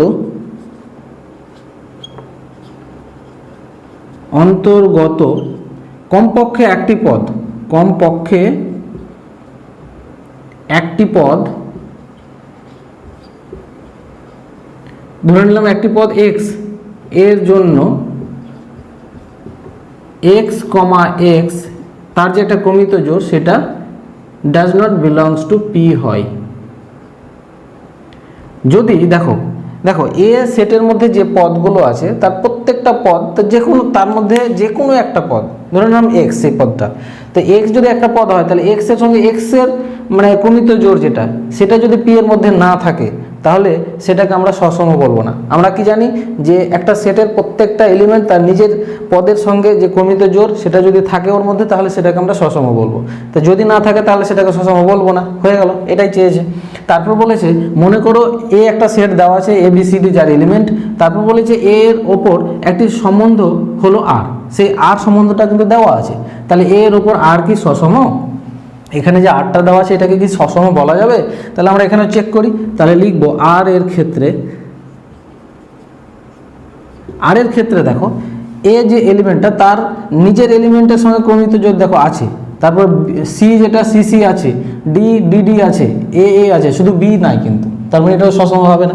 তাহলে আমরা লিখব যে বি এর মধ্যে আছে, কিন্তু বি তার নিজের এলিমেন্ট বি কে নিয়ে যে ক্রমিত জোড়টা সেইটা কিন্তু এই আর এর মধ্যে নেই।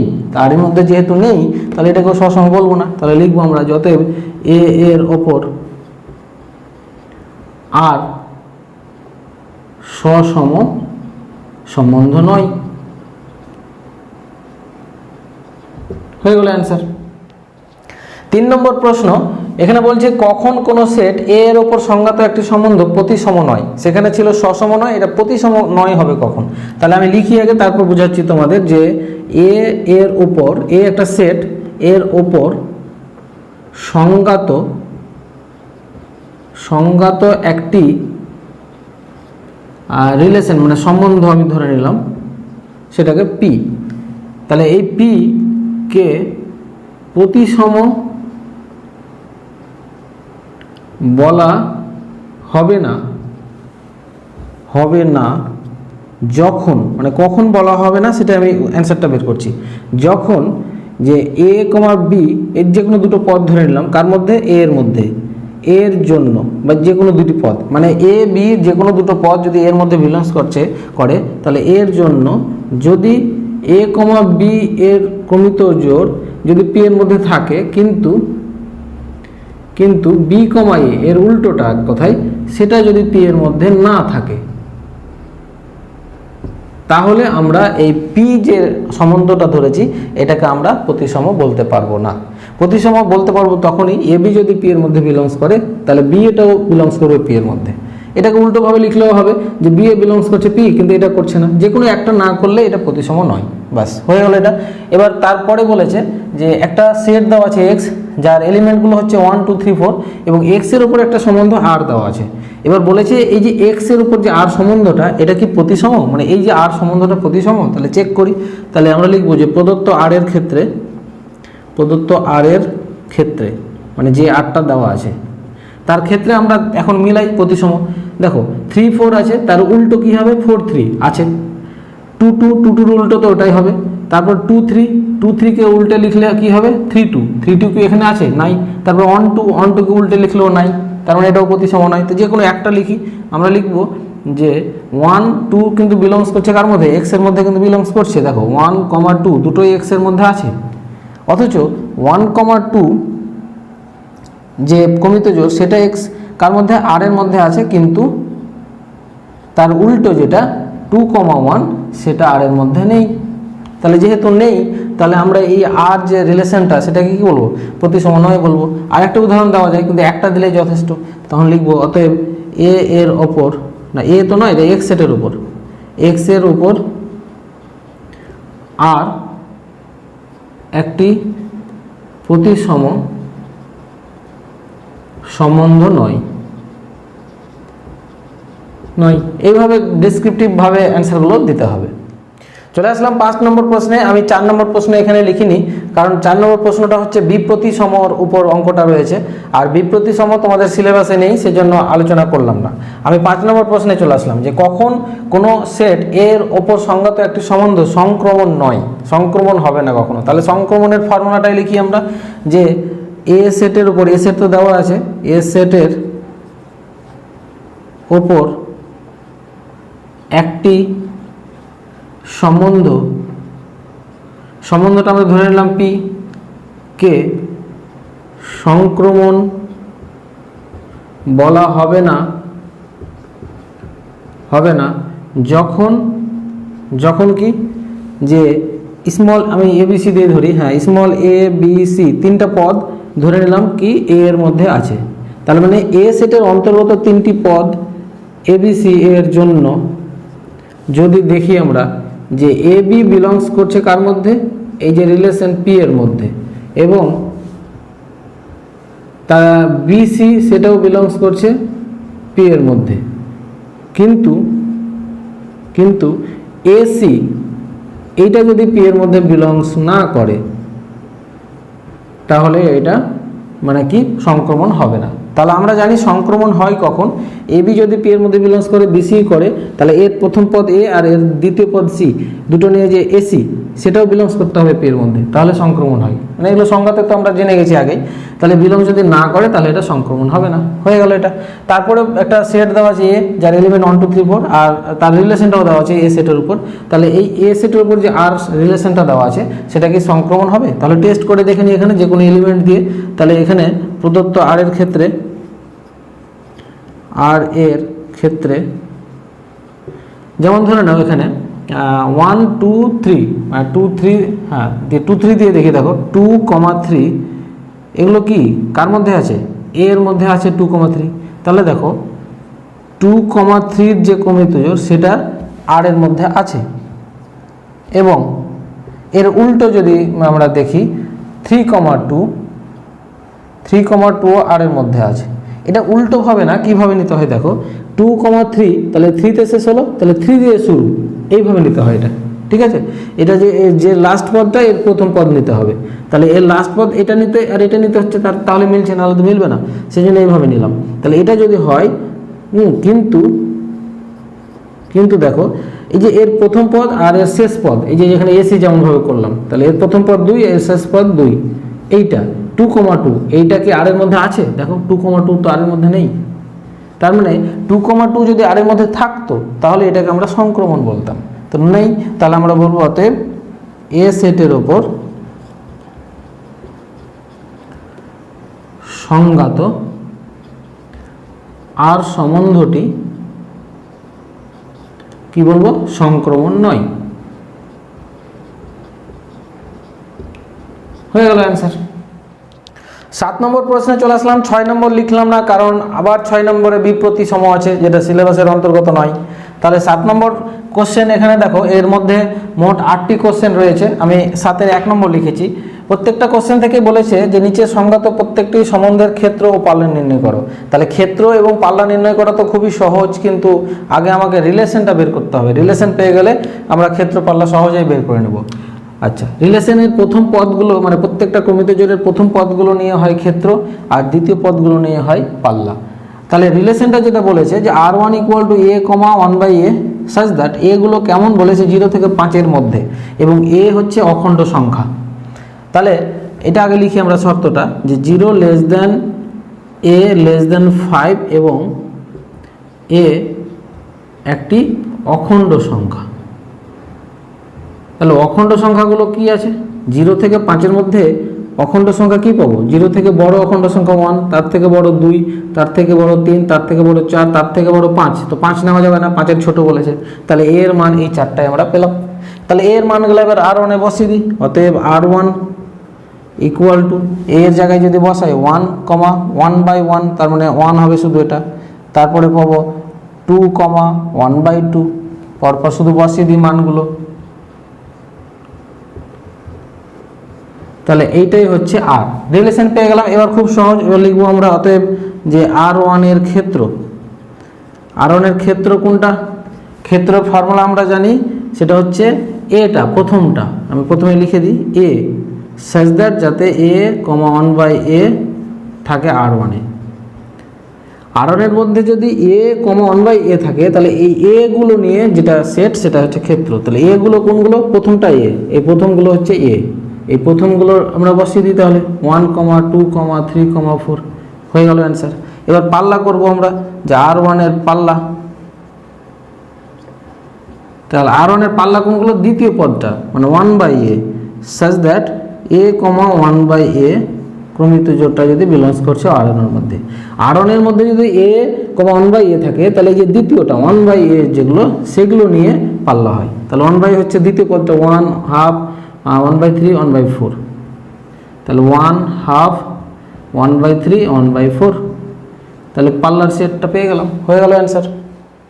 সাথে 2 নম্বর প্রশ্ন লিখলাম। এখানে R2 দেওয়া আছে xy such that x এবং y দুটোই হচ্ছে অখণ্ড সংখ্যা, এবং তাদের আরেকটা শর্ত দেওয়া আছে যে x এবং y এর গুণফল কিন্তু 4 হতে হবে। অখণ্ড সংখ্যা আমরা যে ধরবো xy কে, তাদের গুণফল যাতে 4-এর বাইরে না যায়। তাহলে আমরা লিখি শর্তটা, যে x ও y অখণ্ড সংখ্যা এবং xy মানে গুণ করলে = 4। তাহলে এরকম আমরা সরাসরি তাহলে R2 এখান থেকে বসাতে পারবো।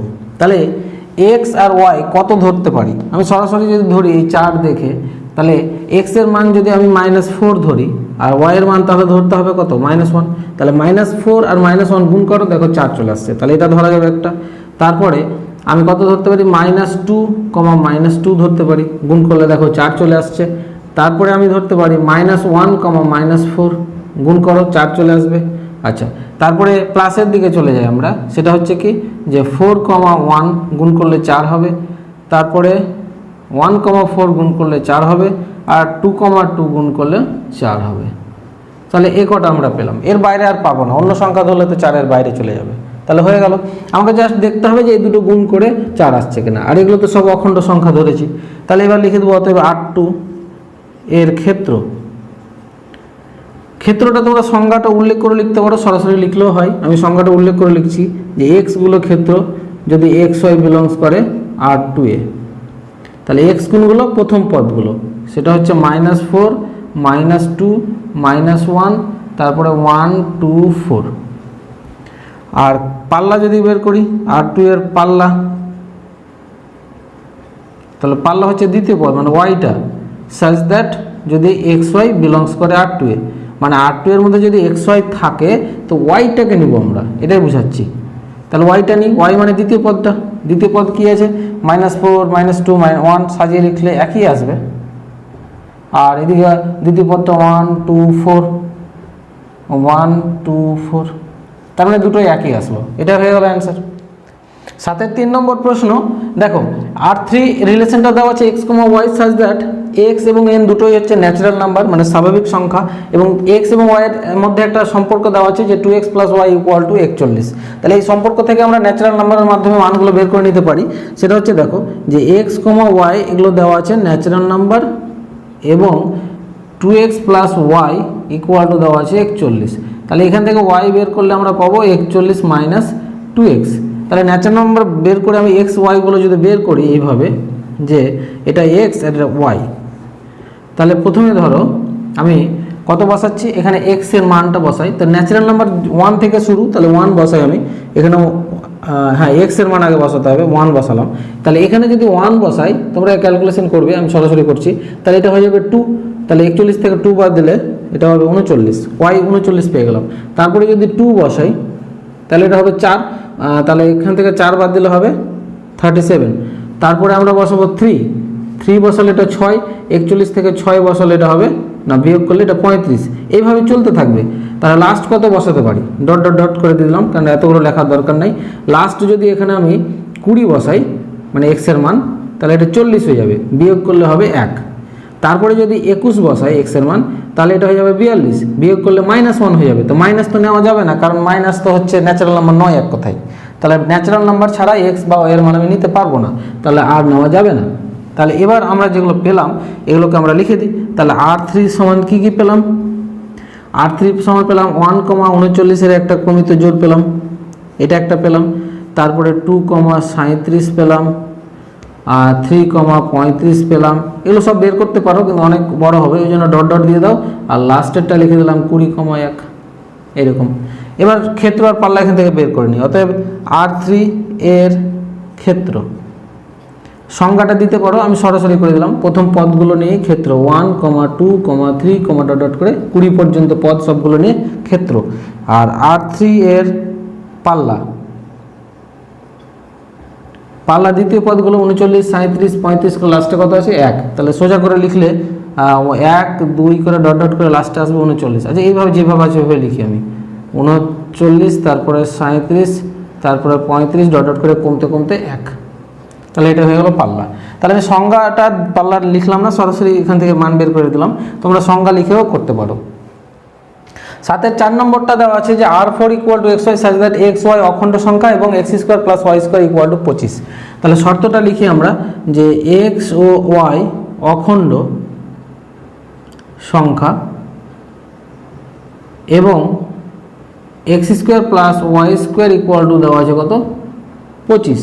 তাহলে এখানে আমরা লিখতে পারি এটাকে যে কোনো একটা বের করে, যে y² যদি বের করি সেটা হবে 25 - x²।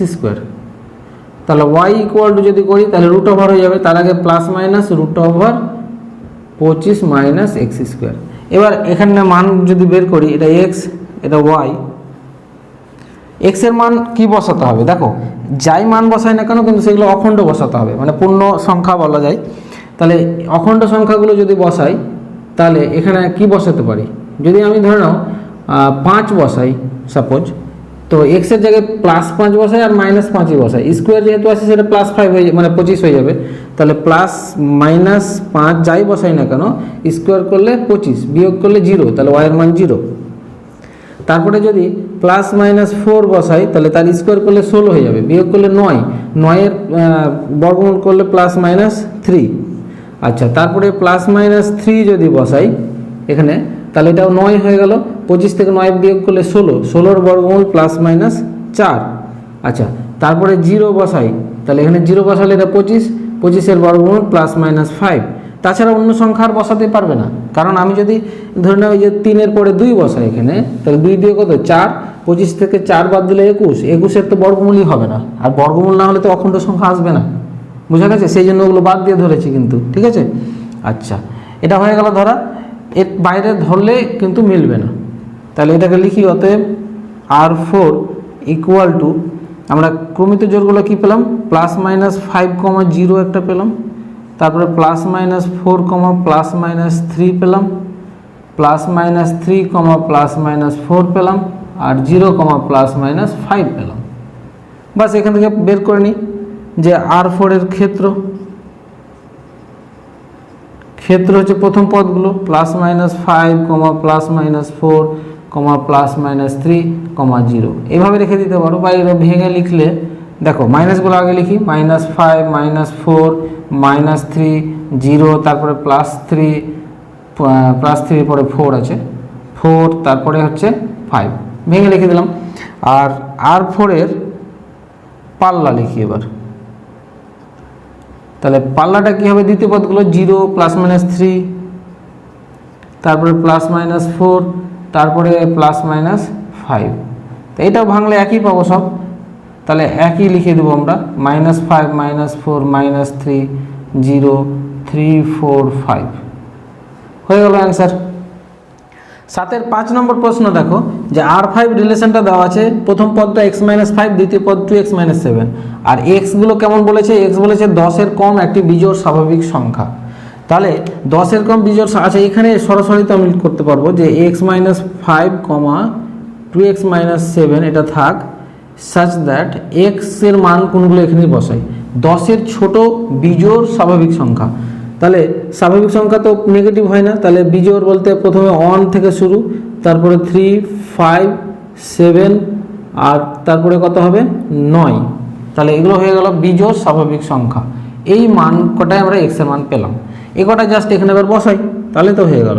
তাহলে প্রথমে 1 বসাই, আমি সরাসরি ক্যালকুলেশন করছি, তোমরা রাপে করতে পারো। এখানে 1 বসালে কত হবে, এটা -4, এখানে 1 বসালে 2 - 7 মানে -5, একটা জোড় পেয়ে গেলাম, এবার 3 বসাও, 3 বসালে এটা পাবো -2, এখানে 3 বসালে 6 মানে -1, তারপরে 5 বসাও, 5 বসালে এটা 0, এটা 5 বসালে 10 থেকে 7 বাদ দিলে 3, তারপরে 7 বসালে এটা হবে 2, এখানে 7 বসালে 14 থেকে 7 বাদ দিলে 7।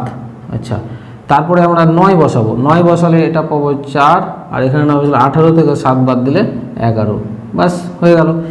আচ্ছা, এখান থেকে এবার বের করে নিই যে অতএব R5 এর ক্ষেত্র, তাহলে R5 এর ক্ষেত্রগুলো প্রথম পদগুলো -4, -2, 0, 2, 4 হয়ে গেল, আর R5 এর পাল্লা খুবই সহজ অঙ্ক, এগুলো একটু বুঝে গেলেই হয়ে গেল, -5, -1, 3, 7, 11 হয়ে গেল অ্যান্সার।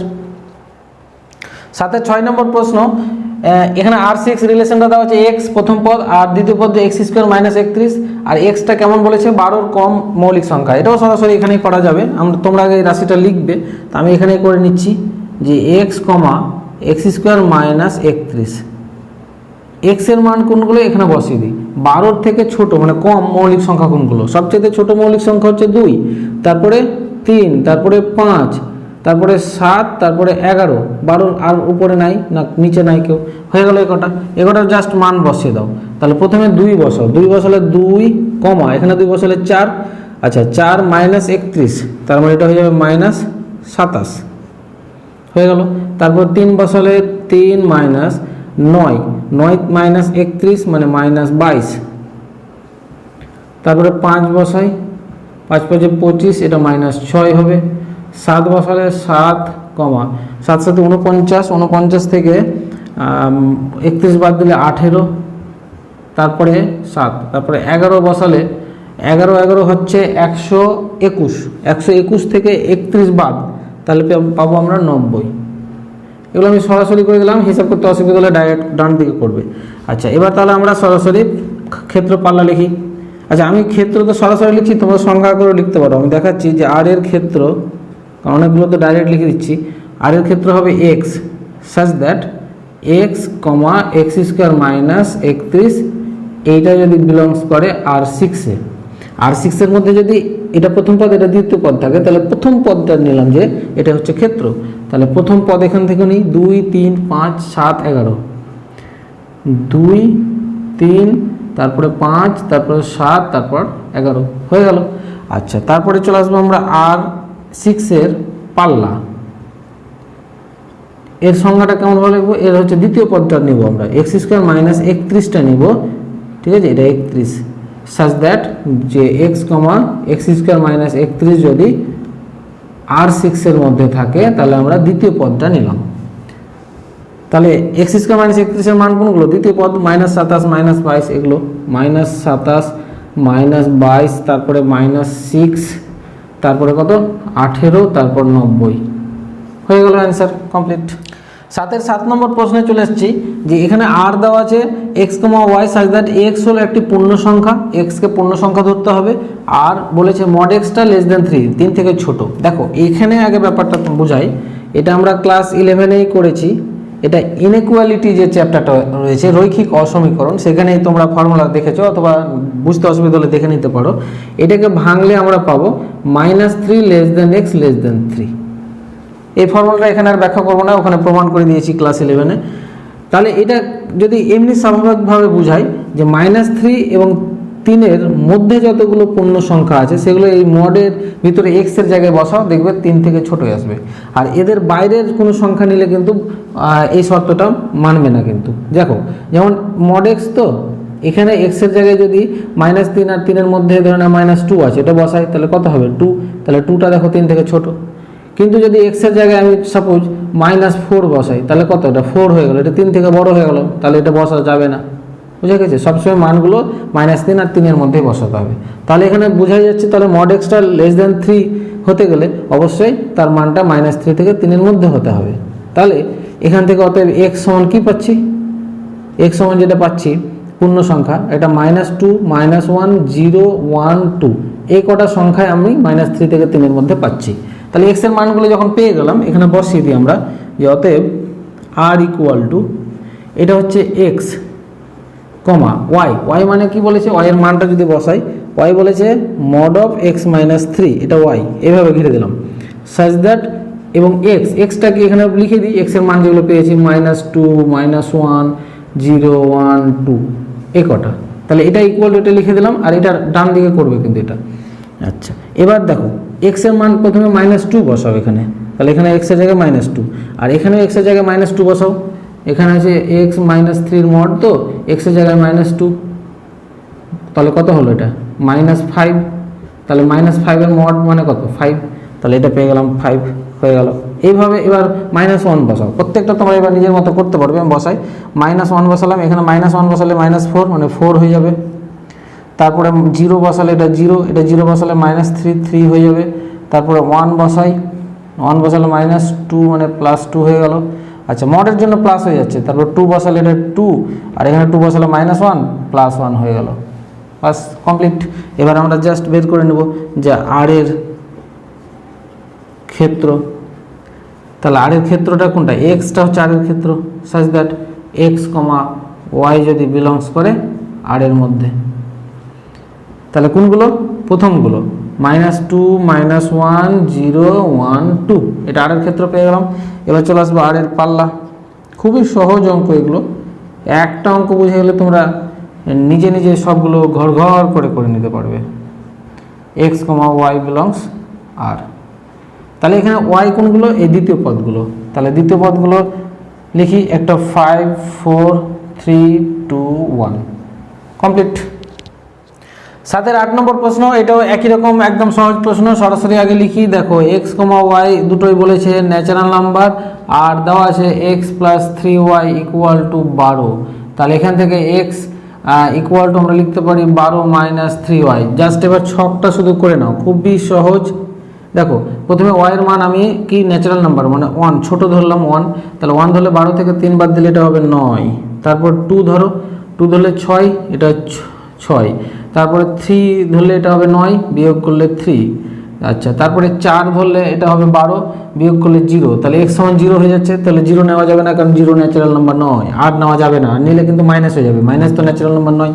পেয়ে গেলাম। তাহলে আমরা লিখি অতএব s ইকুয়াল টু কি লিখবো, এক না সরাসরি মান লিখিয়ে দিই এখানে, কারণ এটাকে আগে লিখে নাও তাহলে সুবিধা হবে। x, y দুটো ন্যাচারাল নাম্বার এবং x plus 3y equal to 12। তাহলে এই শর্ত অনুযায়ী আমি মানগুলো পেলাম 9,1 একটা, তারপরে 6,2, তারপর 3,3 পেয়ে গেলাম। তাহলে অতএব লিখি s এর ক্ষেত্র, আর সংজ্ঞা লিখছি না, আমি সরাসরি অ্যান্সারটা লিখেছি 9, 6, 3 এটা একটা, আর s এর পাল্লা, 1 2 3 1 2 3 হয়ে গেল, অ্যান্সার কমপ্লিট। 9 নম্বর প্রশ্নে চলে আসলাম। আমি 8 নম্বর প্রশ্ন লিখিনি, কারণ তোমরা বুঝতেই পারছো প্রথমে আমি যেখানে সমতুল্যতা বুঝিয়েছি সেখানে 8 নম্বর প্রশ্নের অ্যান্সারটা করে দিয়েছি, সেখান থেকে তোমরা দেখে করে নাও। আমি 9 নম্বর প্রশ্নে এসেছি, এখানে একটা এ সেট দেওয়া আছে যার এলিমেন্ট ABC 3টে। এই সেটের উপর একটি সম্বন্ধ আর এমনভাবে সংজ্ঞাত করো, মানে আরটাকে আমাকেই তৈরি করতে বলা হয়েছে, যাতে মানে সম্বন্ধটি সসম কিংবা প্রতিসম বা সংক্রমণ না হয়, কোনোটাই না হয়, এরকমভাবে আমাকে আরটা নিতে হবে। তাহলে প্রথমেই আমরা লিখব যে এ ইকুয়াল টু ABC সেটের উপর আর সম্বন্ধটি কি লিখব, মানে সসম কিংবা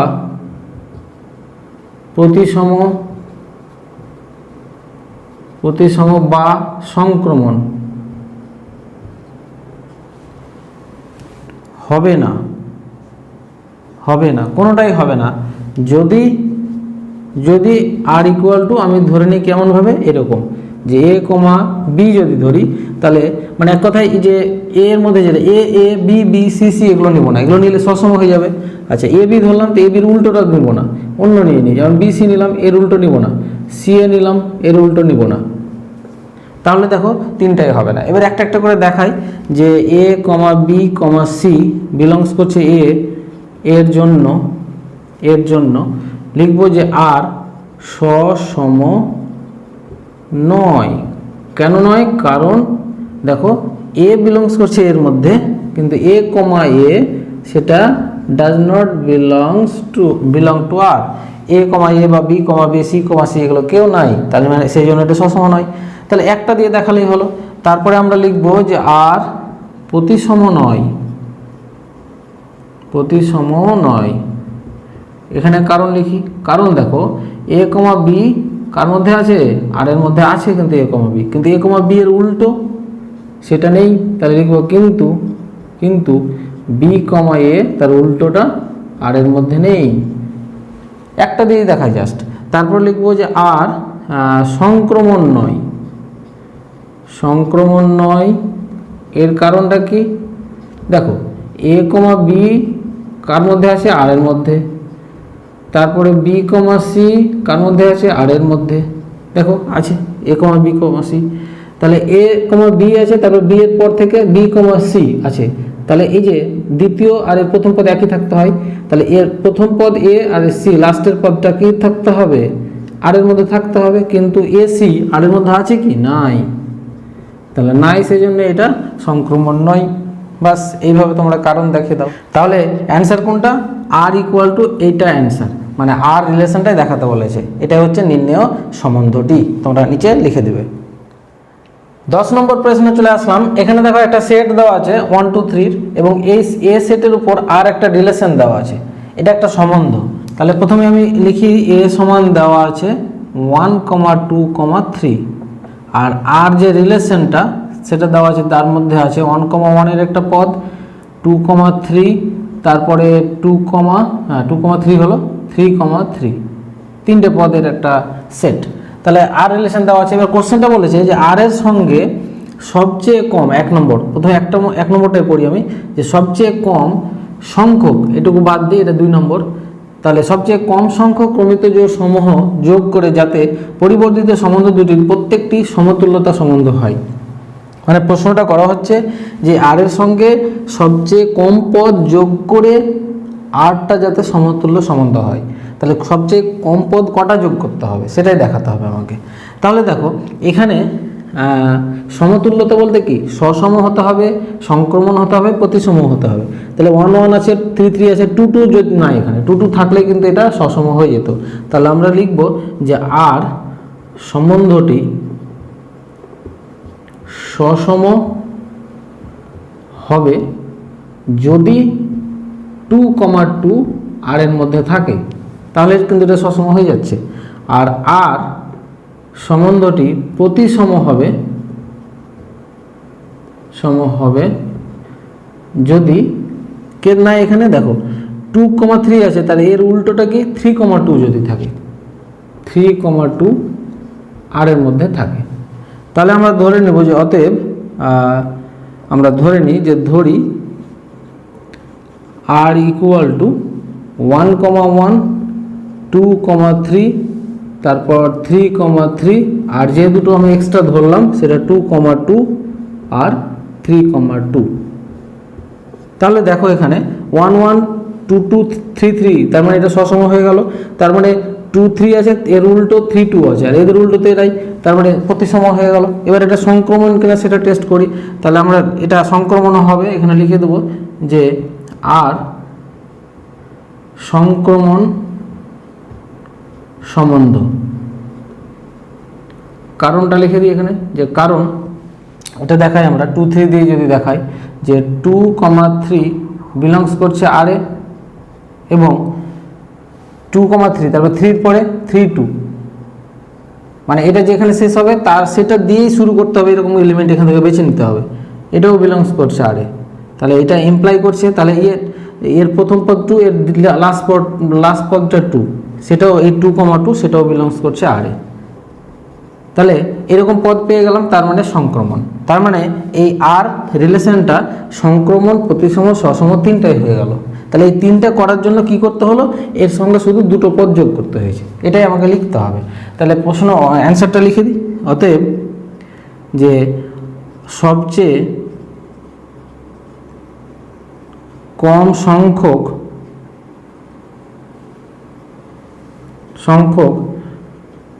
পদ যোগ করে আর সম্বন্ধকে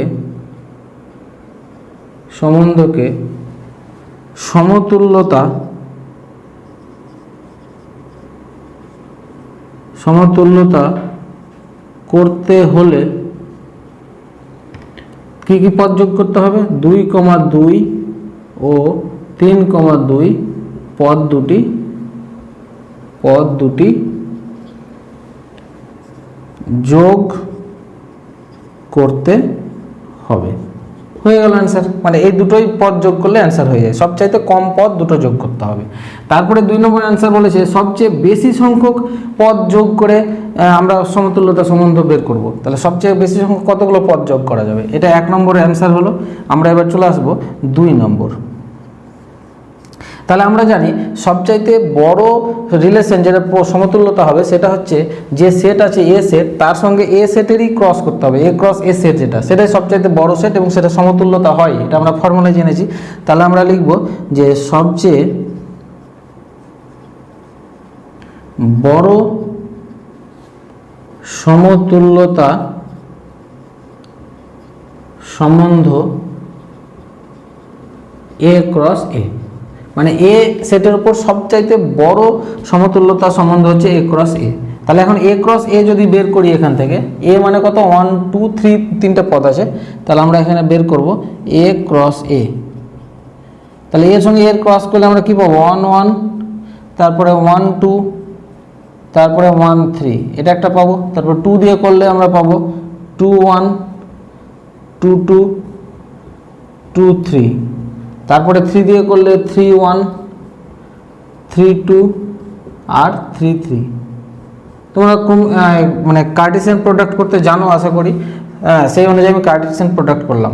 তাহলে এই যে সবচাইতে বড় এটাই কিন্তু আমরা মানে একটা সেট পেলাম এ ক্রস এ করে, এই এ ক্রস এর যে কোনো সাবসেটকে আমরা রিলেশন বলি। তাহলে এটা পুরোটাই নিলাম, এই পুরোটাও একটা সাবসেট, তাহলে সেটাও একটা রিলেশন, তাহলে এই রিলেশনটাই সবচাইতে বড় হবে এবং সেটা আমরা জানি যে এ ক্রস এর পুরোটাই নিলে সেই রিলেশনটা কিন্তু সমতুল্যই হয়। মানে এখান থেকে আমরা সসম দেখাতে পারবো, সসম দেখাও, সসম আছে, তারপরে মানে প্রতিসম হবে, 1 2 আছে, 2 1 আছে, 1 3 1 3 উল্টো আছে, উল্টোটাও পাওয়া। আবার সংক্রমণ যে কোনো দুটো পদ নাও, 1 2 তারপর 2 1 ধরো, তাহলে 1 1ও আছে, তার মানে সংক্রমণও হবে। এটা টেস্ট করে নেবে, বা এটা তো আমরা সরাসরি ফর্মুলা অনুযায়ী বলে দিলাম যে সবচেয়ে বড় সমতুল্যতা সম্বন্ধ সবসময় হবে এ ক্রস এ। তাহলে এবার লিখে দেবো আমরা যে অতএব সবচেয়ে বেশি সংখ্যক পদ যোগ করে সমতুল্যতা সম্বন্ধ করতে গেলে কোন কোন পদগুলো আমাকে যোগ করতে হচ্ছে। তাহলে অলরেডি আর এর মধ্যে কোন কোন পদ আছে, 1 1 আছে, 2 3 আছে, 2 3 এটা আছে, আর 3 3 আছে, এই তিনটা পদ আছে, বাকি পদগুলো নাই। তাহলে এই বাকি পদগুলো যোগ করতে হবে। তাহলে আমরা লিখবো বাকি পদ কি কি, 1 2, তারপরে 1 3, এগুলো সব যোগ করতে হবে, 2 1 2 2, তারপরে 3 1 3 2, এতটি পদকে যোগ করতে হবে, 1 2 3 4 5 6। হ্যাঁ, এই পদগুলি যোগ করতে হবে। তাহলে এটাই অ্যান্সার, এই কটা অ্যান্সার, এই কটা পদ যোগ করতে হবে। সবচাইতে বেশি বড় আমরা রিলেশন নেব যাতে সমতুল্যতা হয়, তাহলে এই কটা পদ যোগ করতে হবে। আর সবচাইতে কম পদ নিয়ে সমতুল্যতা করতে গেলে আমাকে এই দুটো পদ যোগ করতে হবে। এখানে যে আমি লিখেছি সবচেয়ে বড় সমতুল্যতা সম্বন্ধ, এটা লিখবে যে এ সেটের ওপর সবচেয়ে বড় সমতুল্যতা সম্বন্ধ, মানে একটা সেট উল্লেখ করে দিতে হবে যে কোন সেটের উপর, তারপর বাকিগুলো সব ঠিক আছে। 11 নম্বর প্রশ্ন, অর্থাৎ এই এপিসোডের একদম শেষ প্রশ্ন করছি, আর এরপরে যে সংক্ষিপ্ত প্রশ্নগুলি রয়েছে সেগুলি পরবর্তী আর একটা ভিডিওতে পেয়ে যাবে। সেই ভিডিও নাম্বারটাও বলে দিচ্ছি আমি তোমাদের, সেটা হচ্ছে 12.1.1.2, মানে ক্লাস 12 ইউনিট 1 চ্যাপ্টার 1 এবং দ্বিতীয় বা সেকেন্ড ভিডিও, সেই জন্য এটা ভিডিও নাম্বার, এটা লিখে সার্চ করতে পারো, অথবা এই যে 11 নম্বর অঙ্কটা করব তার শেষেই দেখবে ভিডিওটা চলে আসবে এন্ড স্ক্রিনে, সেখানে ক্লিক করলে তোমরা পেয়ে যাবে।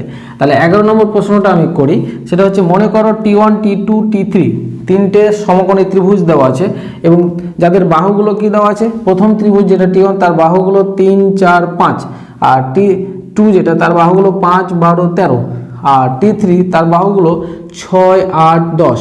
তাহলে T1 T3 T2 এবং T3 এই তিনটে ত্রিভুজের মধ্যে কারা সম্বন্ধযুক্ত, তাহলে কারা সম্বন্ধযুক্ত আছে, তাহলে সেই সম্বন্ধটা আমাকে বের করতে হবে। তাহলে আমরা সরাসরি যদি দেখাই, আমি লিখে তারপর বর্ণনাটা করছি, যে T1 এবং T3 যেটা দেখতে পাচ্ছি এখানে, ত্রিভুজ দুটি সমতুল্যতা সম্বন্ধে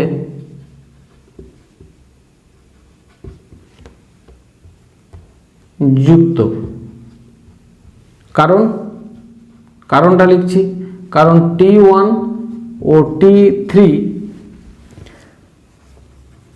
ত্রিভুজ দুটির বাহুগুলি পরস্পর সমানুপাতিক, সেই জন্য আমরা বলে দিলাম যে T1 আর T3 এই দুটো ত্রিভুজ সমতুল্যতা সম্বন্ধে যুক্ত আছে। দেখায় দুটো ত্রিভুজ, এটা ধরে নাও T1, আর একটা ত্রিভুজ, সমকোণী ত্রিভুজ বলেছে, এইভাবে অঙ্কন করলে হবে না, একটা সমকোণী ত্রিভুজ অঙ্কন করলাম, এটা ধরে নাও T1, আর একটা সমকোণী ত্রিভুজ অঙ্কন করলাম, এটা T3। তাহলে এর বাহুগুলো কি কি দেওয়া আছে, 3 4 আর এটা 5, আর T3 6 8 আর 10। এই বাহুগুলো যদি সমানুপাতিক করতে যায় তাহলে 3 এর নিচে 6, 4 এর নিচে 8 সমান কত, 5 এর নিচে 10। তাহলে 3 6 কাটলে হাফ, এটাও হাফ, এটাও হাফ, সবগুলো হাফ পাচ্ছি, সমান পাচ্ছি না, সবগুলো ইকুয়াল টু হাফ পাচ্ছি। তাহলে সবগুলো একই পাচ্ছি মানে কি সমানুপাতিক। আমরা জানি যে দুটো ত্রিভুজ সদৃশ হবে যদি তাদের অনুরূপ কোণগুলো সমান হয় অথবা তাদের বাহুগুলো সমানুপাতি হয়, যে কোনো একটা দেখালেই হবে। তাহলে বাহুগুলো সমানুপাতি চলে এসছে মানে এই ত্রিভুজ দুটো কি সদৃশ। আর সদৃশ ত্রিভুজ যদি আমরা পেয়ে যাই তাহলে সদৃশ ত্রিভুজ সবসময় সমতুল্য হয়। এটা কোথায় বুঝিয়েছি বলো তো? সমতুল্যতা যেখানে বুঝিয়েছি আমি প্রথম দিকে ভিডিওর, সেখানে কিন্তু যে উদাহরণটা দিয়েছি 8 নম্বর অঙ্কের যে পুরো সলিউশনটা, সেখানে দেখিয়েছি যে সদৃশ ত্রিভুজ সবসময় সমতুল্য হবে। তাহলে সদৃশ হয়ে গেল, সেই জন্য একে সমতুল্য বলে দিয়েছি, সংক্ষেপে বলে দিয়েছি বা বর্ণনাটা দিলাম। তাহলে আমরা লিখব যে সুতরাং বাহু বাহু বাহু শর্তে, এই শর্তে এই ত্রিভুজ দুটো কি হলো মানে সদৃশ হয়ে গেল, শর্তে ত্রিভুজ দুটি সদৃশ।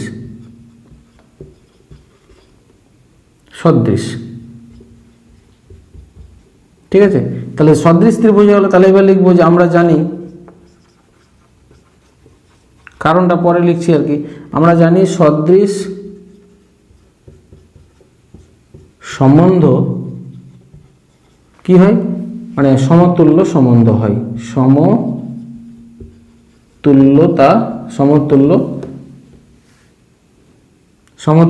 সম্বন্ধ হয়। তাহলে সদৃশ ত্রিভুজ পেয়েছি, তার মানে সদৃশ হওয়ার মানে সমতুল্য সম্বন্ধ, এই জন্য সমতুল্য সম্বন্ধে আছে। আর এই সম্পর্কটা কিন্তু এই যে T2 সঙ্গে T1 এবং T2 কোনোটাই মিলছে না, কোনো দিক থেকে বাহুর সাথে সমানুপাতিক হচ্ছে না, সেই জন্য শুধু সম্বন্ধযুক্ত আছে T1 এবং T3। এটুকুই অ্যান্সার হয়ে গেল। তাহলে আজকের এই ভিডিওতে এটুকু কমপ্লিট হয়ে গেল। পরবর্তী ভিডিওতে তোমরা সংক্ষিপ্ত উত্তরধর্মী পেয়ে যাবে। ততক্ষণের জন্য সবাই অপেক্ষায় থাকো, সবাই সুস্থ থাকো, ভালো থাকো, ধন্যবাদ।